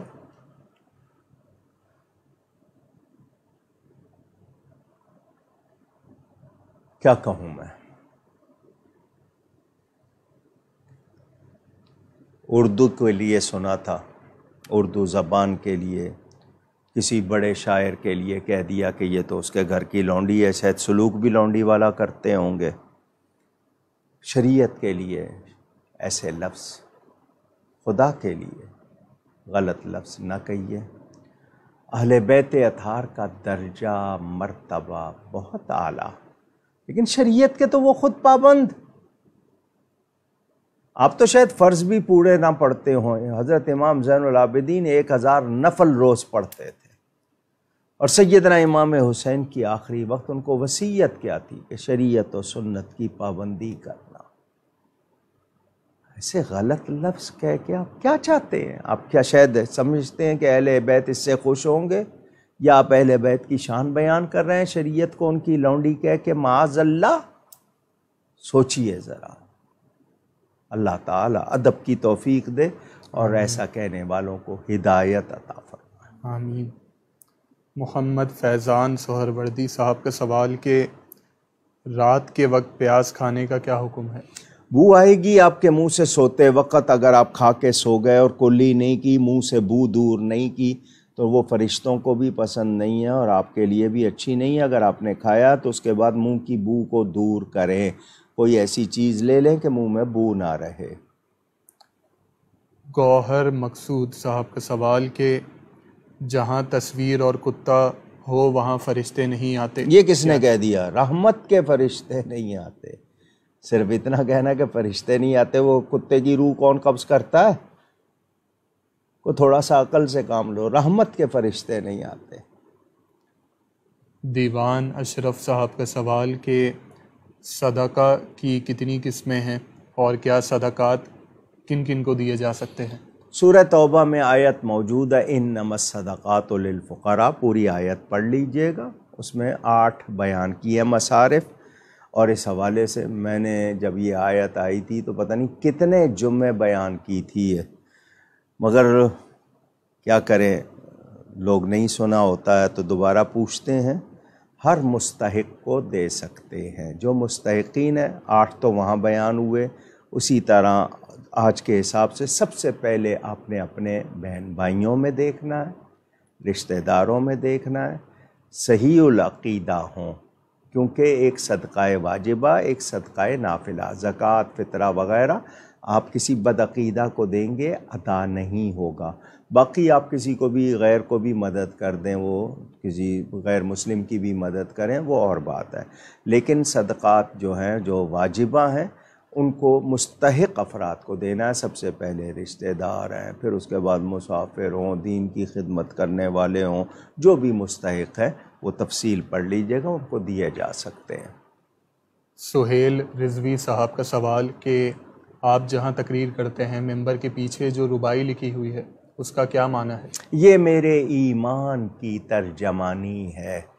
پہلے ایک زمانہ تھا ہر بچے کو یاد کرائی جاتی تھی، اب ہم نے اس کو پڑھنا، کیونکہ فارسی میں ہے، چھوڑ دیا ہے۔ اس کا جو ہے بندہ پروردگارم امت احمد نبی صلی اللہ علیہ وسلم، کہ میں اللہ تعالیٰ کا بندہ ہوں اور نبی کریم صلی اللہ علیہ وسلم کی امت ہوں۔ دوست دار 4 یارم تابع اولاد علی، یہ تابع 2 طرح پڑھا جاتا ہے، تابع اس طرح بھی پڑھا جاتا ہے، تابع اولاد علی، کہ میں نبی پاک صلی اللہ علیہ وسلم کے 4 یار یعنی خلفائے راشدین سے پیار کرتا ہوں، اولاد علی تک، اور تابع اولاد علی کے اولاد علی کا میں کہنا ماننے والا ہوں۔ مذہب حنفیہ دارم ملت حضرت خلیل، میرا مذہب حنفی ہے اور میں حضرت ابراہیم علیہ السلام کی ملت ہوں۔ قرآن میں بیان ہوا نا، ملت ابراہیم حنیفہ، تو مذہب حنفی مذہب راستے کو کہتے ہیں، یعنی دین پر چلنے کا راستہ۔ اہل سنت کے 4 مذاہب ہیں، حنفی، شافعی، مالکی، حنبلی، چاروں اہل سنت، لیکن میرا تعارف کہ میں مذہب حنفی کا پابند ہوں، اس کا۔ اور آخری، خاک پائے غوث اعظم زیر سایہ ہر ولی، حضرت سیدنا غوث اعظم کی قدموں کی خاک ہوں اور ہر ولی کے سائے میں ہوں۔ تو یہ ایک طرح سے ہمارے ایمان کی، عقیدے کی ترجمانی، اسے یاد کریں۔ اردو انگلش میں اس کا ترجمہ دیکھنا ہو میری کتابوں میں موجود ہے، لکھا ہوا ہے، اور یہ اسی لیے وہاں لکھا ہے کہ وہاں وہی بیٹھے گا جس کا یہ عقیدہ ہوگا۔ محمد عدنان صاحب کے سوالات، ان کا پہلا سوال کہ بارش رحمت ہے، مگر یہ زحمت ہماری غفلتوں کی وجہ سے بنتی ہے۔ پر جب بارش زیادہ ہو جاتی ہے تو کچھ لوگ کفریہ کلمات اور ناشکری کے الفاظ ادا کر جاتے ہیں، بد دعا تک دینے لگتے ہیں۔ کیا ایسا رویہ رکھنا درست ہے؟ بہت بری بات ہے، بہت بری بات ہے۔ پہلی بات تو یہ کہ بارش سال کے پورے، آپ اگر انگلش میں کہیں 365 اور اسلامی گنیں تو 355 جتنے دن ہوتے ہیں، ہر وقت ہوتی ہے۔ کوئی ایک سیکنڈ ایسا نہیں ہوگا کہ بارش نہ ہو رہی ہو، کبھی کہیں۔ یہ قدرت کا نظام ہے اللہ تعالیٰ کی طرف سے۔ ایک بزرگ تھے، ان کے منہ سے ایک مرتبہ نکل گیا، آج بڑے موقع کی بارش ہوئی ہے، تو ان کو غیب سے آواز آئی، او گستاخ، یہ بتا بے موقع کب ہوئی تھی؟ سن رہے ہیں آپ؟ تو جو لوگ بارش کے لیے غلط لفظ کہہ دیں، کبھی آپ دعا کرتے ہیں اس کے لیے کہ یا اللہ بارش دے، اور پھر آپ اس کے لیے برے لفظ کہیں، تو کیا مطلب ہے آپ کا؟ آپ کس کو کہہ رہے ہیں؟ برسانے والا کون ہے؟ آپ نے اپنے انتظام غلط کیے ہوئے ہیں تو وہ آپ کا مسئلہ ہے۔ آپ نے زحمت بنا لی ہے اپنے ماحول کو، وہ آپ کا مسئلہ ہے۔ بارش اللہ تعالیٰ کی رحمت ہے۔ ہاں، ہمیں کیا دعا کرنی ہے؟ اللہم سیبا نافعا، اے اللہ اس بارش کو ہمارے لیے نفع دینے والی، فائدہ پہنچانے والی بنا، تاکہ وہ ہمارے لیے امتحان یا ہمارے لیے مشکل نہ ہو جائے۔ لیکن اس کے لیے غلط لفظ بولنے کی کوئی گنجائش نہیں، اس شخص کو توبہ کرنی چاہیے۔ ان کا اگلا سوال کہ کیا اہل سنت و جماعت کے نزدیک شہدائے کربلا کا چہلم کرنا جائز ہے؟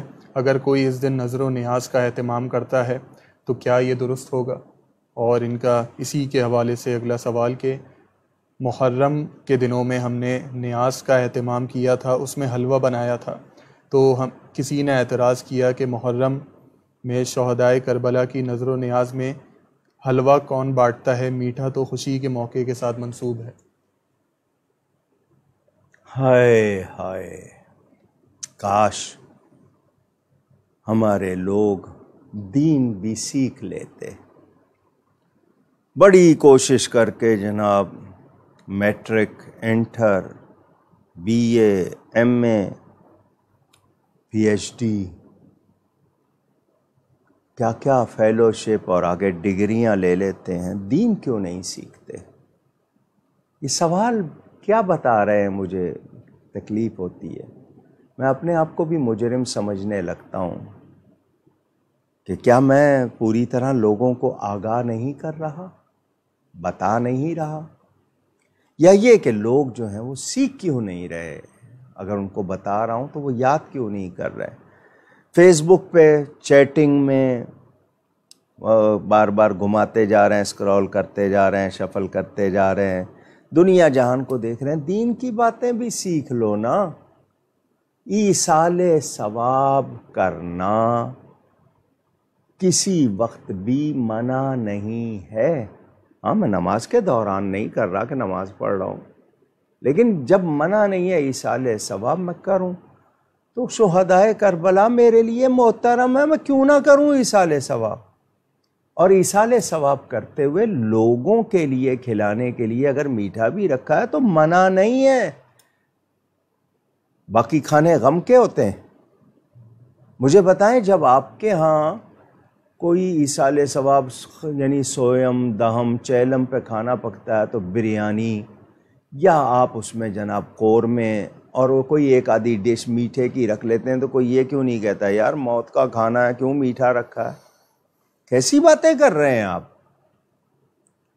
ایصال ثواب کیا، کھانا لوگوں کو کھلایا ہے تو لوگ کھانا کھا کر خوش ہو رہے ہیں تو اس کا ثواب پہنچ رہا ہے۔ اب آپ اس میں بھی آئٹم کی بات رکھ لیتے ہیں تو پھر کسی بھی ایصال ثواب میں نہ رکھیں کہ جی موت کے لیے ایصال ثواب ہے لہذا، اور آپ ان دنوں میں خود بھی کھاتے ہیں۔ یہ جو لوگوں نے کہا ہوا ہے محرم کے 10 دنوں میں گوشت نہیں کھانا، شاید ہو سکتا ہے قصائیوں کے دشمن ہیں یا پھر یہ کہ گوشت بیچنے والوں کے، یہ غلط باتیں ہیں۔ لوگوں نے کچھ غلط باتیں اپنا لی ہیں۔ ایصال ثواب چہلم کے موقع پر بھی روزانہ صبح و شام دن رات کیا کریں، تمام مسلمانوں کو، جو صحیح مسلمان ہے سب کو کیا کریں۔ اور آپ جائز اور حلال کھانا جو ہو آپ کی کمائی سے ہو، صحیح سے، یہ نہیں کہ حرام کمائی کر کے آپ کھلا رہے ہیں، جائز کمائی سے جو بھی آپ کر رہے ہیں جائز کر رہے ہیں، منع نہیں ہے۔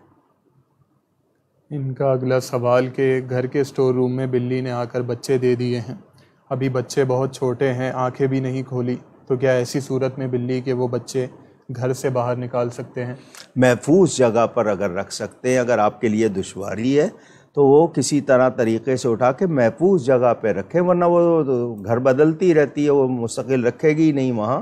آپ کو اگر ان کی وجہ سے دشواری ہو رہی ہے تو اس کو تکلیف نہ ہو، محفوظ جگہ پہ رکھ دیں تاکہ بلی کو بھی تکلیف نہ ہو، اور اگر ایک آدھ دن برداشت کر سکتے ہیں تو کوئی ایسی بات نہیں، وہ خود لے جائے گی۔ محمد جنید صاحب کا سوال کہ کیا جانوروں کی ارواح بھی حضرت اسرائیل علیہ السلام ہی قبض کرتے ہیں؟ اللہ تعالیٰ جس کو حکم دے گا، ملک الموت وہ ہیں، ان کے ساتھ اور کتنے فرشتے اس پر لگے ہوئے ہیں، یہ اللہ کی طرف سے ہے۔ آپ کو اس سوال سے مجھے بتائیں کیا کوئی خاص کو مسئلہ ہے کہ آپ نے یہ پوچھا ہے؟ اللہ کی طرف سے ہے، حضرت اسرائیل کریں یا اللہ تعالیٰ نے جو ان کے ساتھ جو اور فرشتے لگائے ہیں وہ کریں، تو فرشتے ہی روح قبض کرتے ہیں، جانوروں کی بھی۔ اگلا سوال محمد فیضان سہروردی صاحب کا کہ خواتین کو بھی تشہد میں ویسے ہی انگلی اٹھانی ہے جیسے مرد حضرات اٹھاتے ہیں یا الگ طریقہ ہے؟ نہیں جی، کوئی الگ طریقہ نہیں ہے، اٹھا لیں تو اچھا ہے، نہیں اٹھائیں تو نماز ایسا نہیں کہ نہیں ہوگی، ایسی کوئی بات نہیں۔ انڈیا سے محمد اکرام شریف صاحب کا سوال کہ کچھ لوگ چھوٹے بچوں کو جو کہ 1 یا 2 سال کے ہوں ان کو لے کر اولیاء اللہ کے مزار پر جاتے ہیں اور وہاں انہیں جا کر رکھتے ہیں، اس رسم کے بارے میں رہنمائی فرما دیجیے۔ پاکیزہ ہے، بچے نے پیشاب نہیں کیا ہوا، برکت کے لیے لے جا رہے ہیں۔ مدینہ منورہ میں یہ رسم رہی ہے، جب بھی کوئی بچہ پیدا ہوتا تھا تو حضور صلی اللہ علیہ وسلم کے روضہ شریف پہ لا کے اس کو قدموں میں رکھتے تھے۔ اب وہ کچھ منع کر دیا، دروازہ کھول کے اندر رکھتے تھے۔ وہاں بھی یہ تھی، برکت کے لیے لے جا رہے ہیں، کوئی حرج نہیں ہے، اس کو لے جا کے وہاں پر اگر وہ دعا کر رہے ہیں، اس کو سلام کرا رہے ہیں، کوئی حرج نہیں ہے، لیکن یہ کہ پاکیزگی ہو، اور اس کو یہ نہیں کہ لازمی کر لینا ہے کہ بچے کی حالت نہیں ہے اور اس کے باوجود زبردستی لے جانا ہے، ایسا نہیں، کچھ دن کے بعد بھی لے جا سکتے ہیں، کوئی لے جاتے ہیں تو منع نہیں ہے۔ ان کا اگلا سوال لیکن بچوں کے کپڑے ایسے نہ ہوں جن پہ جانور بنے ہوں یا کوئی تصویریں بنی ہوں، آج کل بہت رواج ہو گیا ہے، کہتے ہیں جی بچہ ڈرتا ہے تو تصویر سے، جانور کی ہو انسان کی ہو، بچہ ڈرے گا تو ایسی تصویروں والے کپڑے اس کو ہرگز نہ، پھول وغیرہ بنے ہوں تو اور بات ہے، کوئی ڈیزائن بناؤ، لیکن یہ کہ تصویریں نہ ہوں۔ ہمارے ہاں تو PIA میں بھی خواتین کو جو دوپٹہ دیا گیا ہے، اب اس پہ بھی جانور بنے ہوئے ہیں، پتہ نہیں اسلامی جمہوریہ ریاست مدینہ کس چیز کا نام ہے، سمجھ نہیں آتی ہے مجھے۔ یہاں پر اگر کوئی دیندار سے خدا نخواستہ کوئی ایسا فعل ہو جائے جو اخلاقی یا انسانی طور پر اچھا نہ سمجھا جائے تو وہ لبرل مافیا شور مچاتا ہے۔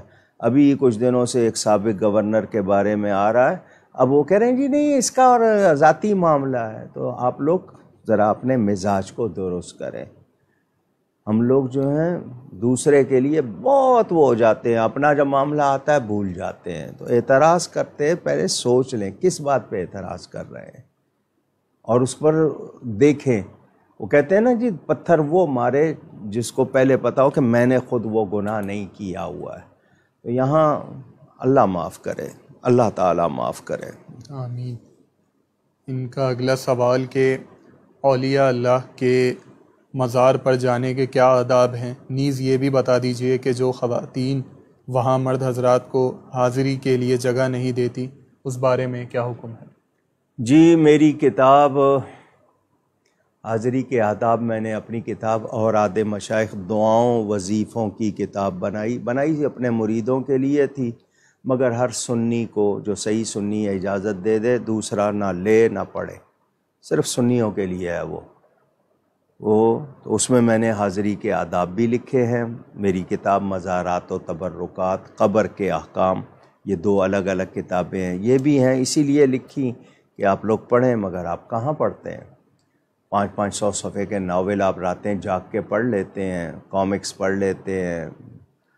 جی وہ کیا ہے، ہیری پوٹر، جی ہیرا پتر جو بھی آپ اس کو کہتے ہیں، بہرحال وہ جناب فضولیات لکھے آپ کے بچے، جناب آپ خود خرید کے دے رہے ہیں، اتنے موٹے موٹے وہ جناب وہ پڑھے جا رہے ہیں. دین کی کتابیں نہیں پڑھنی، نہیں سیکھنی. خواتین محرم کے ساتھ پردے میں شرعی آداب کو پورا کرتے ہوئے کبھی کبھار جائیں، منع نہیں ہے.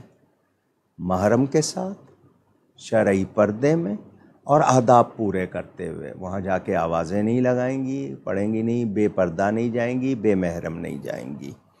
اور باقی مزار کس طرح کا بنا ہوا ہے، اس میں عورتوں کے لیے پردے کی جگہ ہونی چاہیے، کچھ نہ کچھ وہاں پر خیال ہونا چاہیے، اور مرد حضرات کا بھی وہاں پر جو ہے حصہ الگ ہو، مکس نہ ہوں، اور عورتیں اس طرح کھلے عام نہ جائیں. تو باقی آج کل جو ہو رہا ہے، اللہ کی پناہ، میں اس کی تائید نہیں کر سکتا. یہ آج کا آخری سوال. انشاءاللہ جو سوالات رہ جائیں گے وہ اگلی نشست میں ابتدا میں لے لیے جائیں گے. آپ لوگ اپنے سوالات اسی لائیو اسٹریم کے کامنٹ سیکشن میں لکھ سکتے ہیں. اگر لائیو اسٹریم ختم ہو جائے تب بھی آپ اگلی نشست سے پہلے یہاں پر اپنا سوال لکھ دیجئے. انشاءاللہ سوالات آپ کے شامل کر لیے جائیں گے، یا پھر پیج ان باکس یا واٹس ایپ کے ذریعے بھی ہفتہ بھر میں آپ اپنے سوالات جمع کروا سکتے ہیں. انشاءاللہ آپ کے سوالات شامل کر لیے جائیں گے، لیکن اپنا نام اور اپنے شہر کا نام لکھنا نہ بھولیے گا.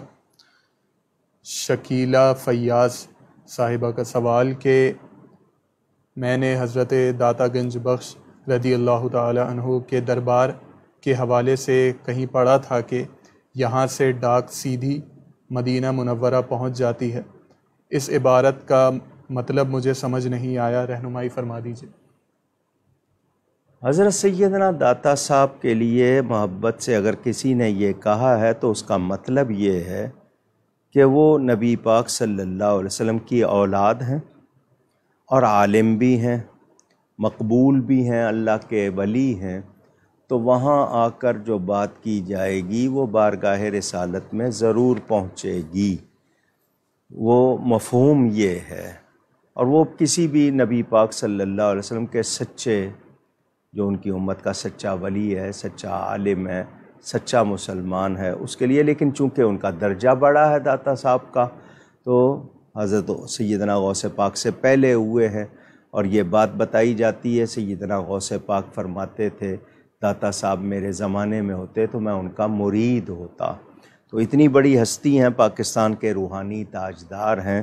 تو اس کا مطلب یہ ہے کہ وہ اولاد رسول ہیں، ان کے پاس آ کے جو بات کی جائے گی وہ بارگاہ رسالت میں پہنچ جائے گی. تو ہمارا یہ عقیدہ ہے، اللہ والے جو ہیں حضور کے دربار میں روز روحانی دربار لگتا ہے، وہاں موجود ہوتے ہیں.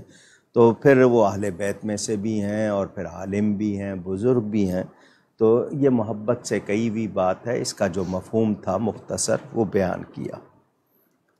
ہم ان تمام افراد کا شکریہ ادا کرتے ہیں جنہوں نے اپنے سوالات ہم تک بھیجے، یا وہ جنہوں نے اپنے تعریفی کلمات سے ہمیں نوازا، جن میں شریف راجہ صاحب، اکرام شریف صاحب، علی حیدر صاحب، عمر صاحب، مجتبیٰ میر صاحب، محمونہ صاحبہ، عدیل صاحب، عمران احمد صاحب، مرتضیٰ چوہان صاحب، سلمان صاحب، صادق حسین صاحب، راشد قادری صاحب، احمد علی صاحب، شاہد محمود صاحب، سید حذیفہ صاحب، مدثر صاحب، عرفان احمد صاحب، ممتاز صاحب، فوزیہ عبد القادر صاحبہ، خاقان حیدر صاحب، کاشف قادری صاحب، عارف قریشی صاحب، محمد افضل صاحب، شکیلہ فیاض صاحبہ، سمیر خان صاحب، ثاقب نقش بندی صاحب، حافظ قمر صاحب، زاہبہ صدیقی صاحبہ، شہباز نوید صاحب، شہباز بخاری صاحب،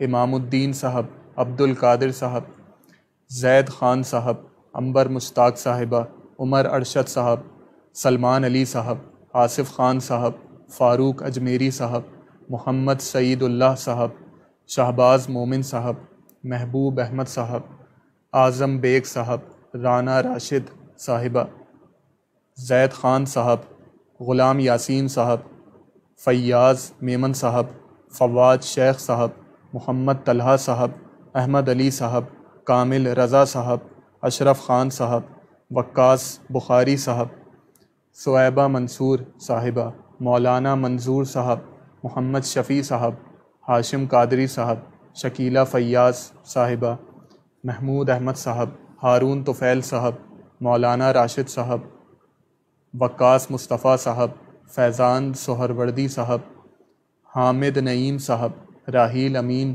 صاحب، کامل رضا صاحب، عاصم علی صاحب، گوہر مقصود صاحب، دیوان اشرف صاحب، محمد جنید صاحب، سہیل رضوی صاحب، محمد عدنان صاحب، محمد خرم صاحب، نوید اقبال صاحب، شہزاد علی صاحب، عمران صاحب اور طیب مرتضیٰ صاحب، اور جن جن کے سوال شامل نہ ہو سکے ہم ان سے معذرت چاہتے ہیں۔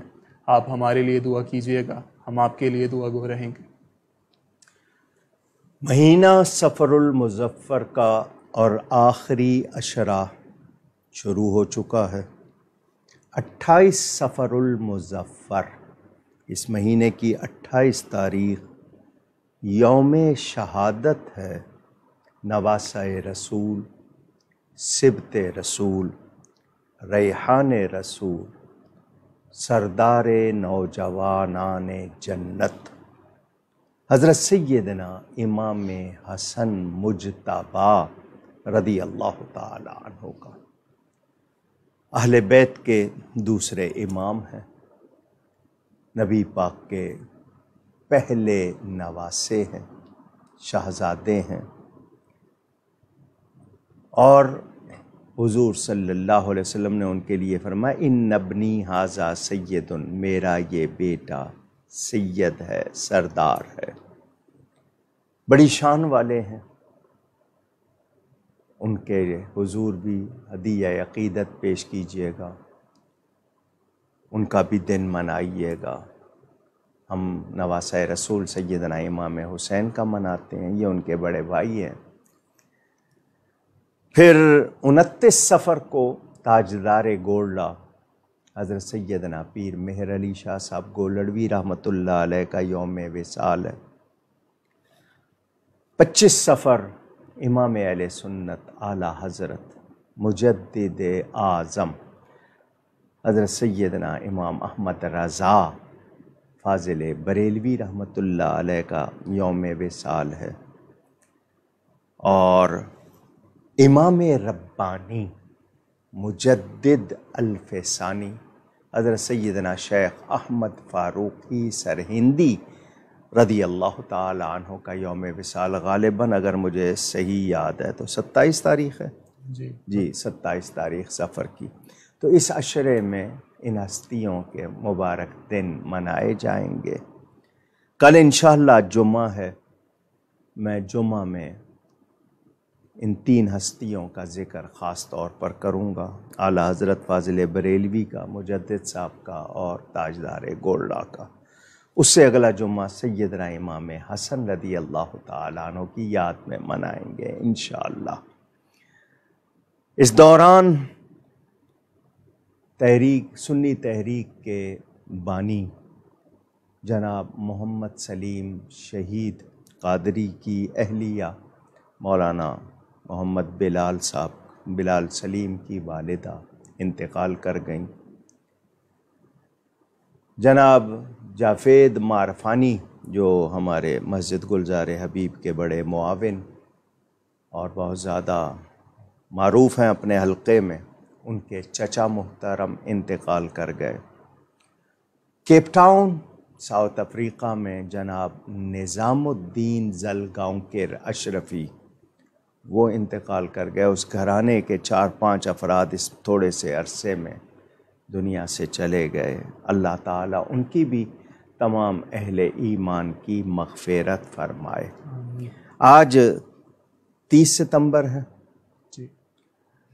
جناب ہاشم یوسف منصور جنوبی افریقہ میں، جو میرے وہاں پر میزبان، جن کی وجہ سے میں وہاں گیا تھا برسوں پہلے، آج ان کا یوم ولادت برتھ ڈے ہے، ان کے لیے دعا کرتا ہوں۔ آج ان کو ایک تکلیف ہو گئی ہے تو وہ بیمار ہیں، اللہ تعالیٰ ان کو شفا عطا فرمائے۔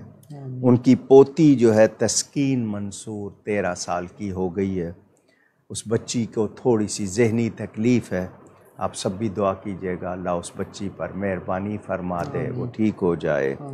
اس کے علاوہ بھی جتنے لوگ دعاؤں کے لیے کہتے ہیں، اللہ سب کی جائز حاجات کو پورا فرمائے۔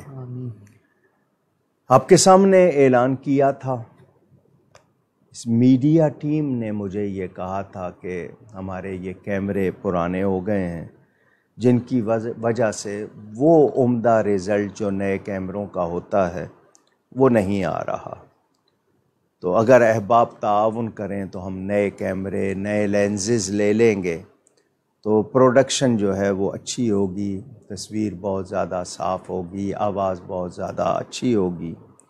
میں نے اعلان کر دیا تھا کو مہینہ بھر پہلے اعلان پر تو 2 پیغام آئے کہ جی ہم کچھ نہ کچھ دینا چاہتے ہیں، اس کے بعد انہوں نے اکاؤنٹ نمبر بھی بنا لیا عبدالرافع مانی صاحب نے، اس اکاؤنٹ کی تفصیلات وہ آپ کو اسکرین پر دکھا بھی رہے ہیں، تو کچھ دوستوں نے اس میں دلچسپی نہیں لی۔ اگر آپ چاہیں، کوئی زبردستی نہیں ہے، لیکن یہ کہ آسانی ہوگی ان کو، لازمی بات ہے ٹیکنالوجی کے دور میں پھر جو زمانے میں موجود، تو وہ چاہ رہے ہیں کیونکہ ریپیئرنگ میں اتنا خرچہ آتا ہے، اتنے کی نئی چیز آتی ہے، تو اگر آپ تعاون کریں ان کے ساتھ تو یہ نئے کیمرے اور نئے لینزز لے لیں گے، نہیں کریں گے تو جب تک یہ جیسے چل رہے ہیں ویسا ہی پیش کیا جائے گا۔ مسجد گلزار حبیب کا مینار تعمیر کرنا ہے، اس کے لیے بھی آپ لوگ ضرور توجہ کیجئے گا، اور میں آپ سب سے یہی کہوں گا ایک مرتبہ پھر، اہل سنت و جماعت، عوام، علماء، مشائخ، خدا کے لیے اپنی روش کو چیک کریں، لوگوں کو گروہوں میں تقسیم ہونے سے بچائیں، ہم صحیح عقیدوں پر استقامت اختیار کریں، علمی اختلاف علم والوں کے سپرد کر دیں، علماء کے لیے محفلوں میں ہوٹنگ، ہلڑ بازی، نعرے بازی، نامناسب انداز اختیار نہ کریں، اہل سنت کی صفوں میں اتحاد کے لیے کوشش کریں، سوشل میڈیا پر غلط پوسٹیں یا غلط باتیں عام نہ کریں، علماء کے لیے غلط زبان استعمال نہ کریں، جو غلط بات کر رہا ہے اس کے لیے کوشش کریں کہ اس کی اصلاح ہو جائے، اور علماء کے ذریعے وہ اپنے آپ کو درست کر لے۔ لیکن جو روش چل نکلی ہے، خاص طور پر جو داتا دربار پر عرس شریف کے موقع پہ ہوا، بہت تکلیف دہ ہے، یہ روش ہمیں بہت نقصان پہنچائے گی۔ ہمیں سب کو مل کر اپنی صفوں میں اتحاد پیدا کرنا ہوگا، صدق و خلوص کے ساتھ صحیح عقیدوں کے لیے کام کرنا ہوگا، لوگوں کو صحیح پیغام دینا ہوگا، جو کسی طرح بھی ٹریک سے، سیدھے راستے سے ہٹ رہے ہیں، ان کو طریقے سے سمجھانے کے لیے علماء کو کام کرنا ہے۔ عوام اس طرح اگر شروع ہو گئی، جو روش اپنائی جا رہی ہے یہ بہت بری ہوگی، ہمیں خیال رکھنا ہوگا۔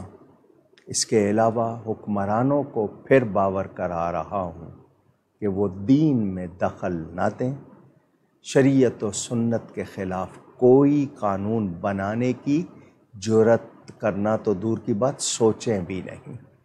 یہ اسلامی جمہوریہ پاکستان ہے، یہاں چلے گا تو میرے نبی صلی اللہ علیہ وسلم کا نظام چلے گا، عقیدہ ختم نبوت کا تحفظ ہوگا، ناموس رسالت، ناموس صحابہ، ناموس اہل بیت، ناموس قرآن، سب کا تحفظ۔ اس کے خلاف کوئی بات اگر ہوگی، وہ کوئی بھی کرے گا، ہم مسلمان کسی صورت برداشت نہیں کریں گے۔ اس ملک میں امن چاہتے ہیں تو بے ادبی، گستاخی کے دروازے بند کرنے ہوں گے، دین کے خلاف جو سازشیں ہو رہی ہیں ان کا قلع قمع کرنا ہوگا، اور ہم سب کو اس جہاد میں پورا کردار ادا کرنا ہوگا۔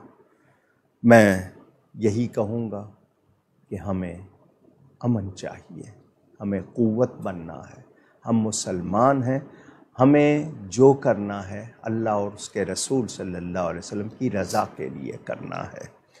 گفتگو میں مجھ سے کہیں کوئی غلطی کوتاہی ہوئی ہو، اللہ تعالیٰ اور اس کے رسول صلی اللہ علیہ وسلم کی بارگاہ میں توبہ کرتا ہوں۔ آپ سب کا بہت شکریہ، دعا کیجیے گا، نیکی کیجیے، نیکی پھیلائیے۔ والسلام علیکم ورحمۃ اللہ وبرکاتہ۔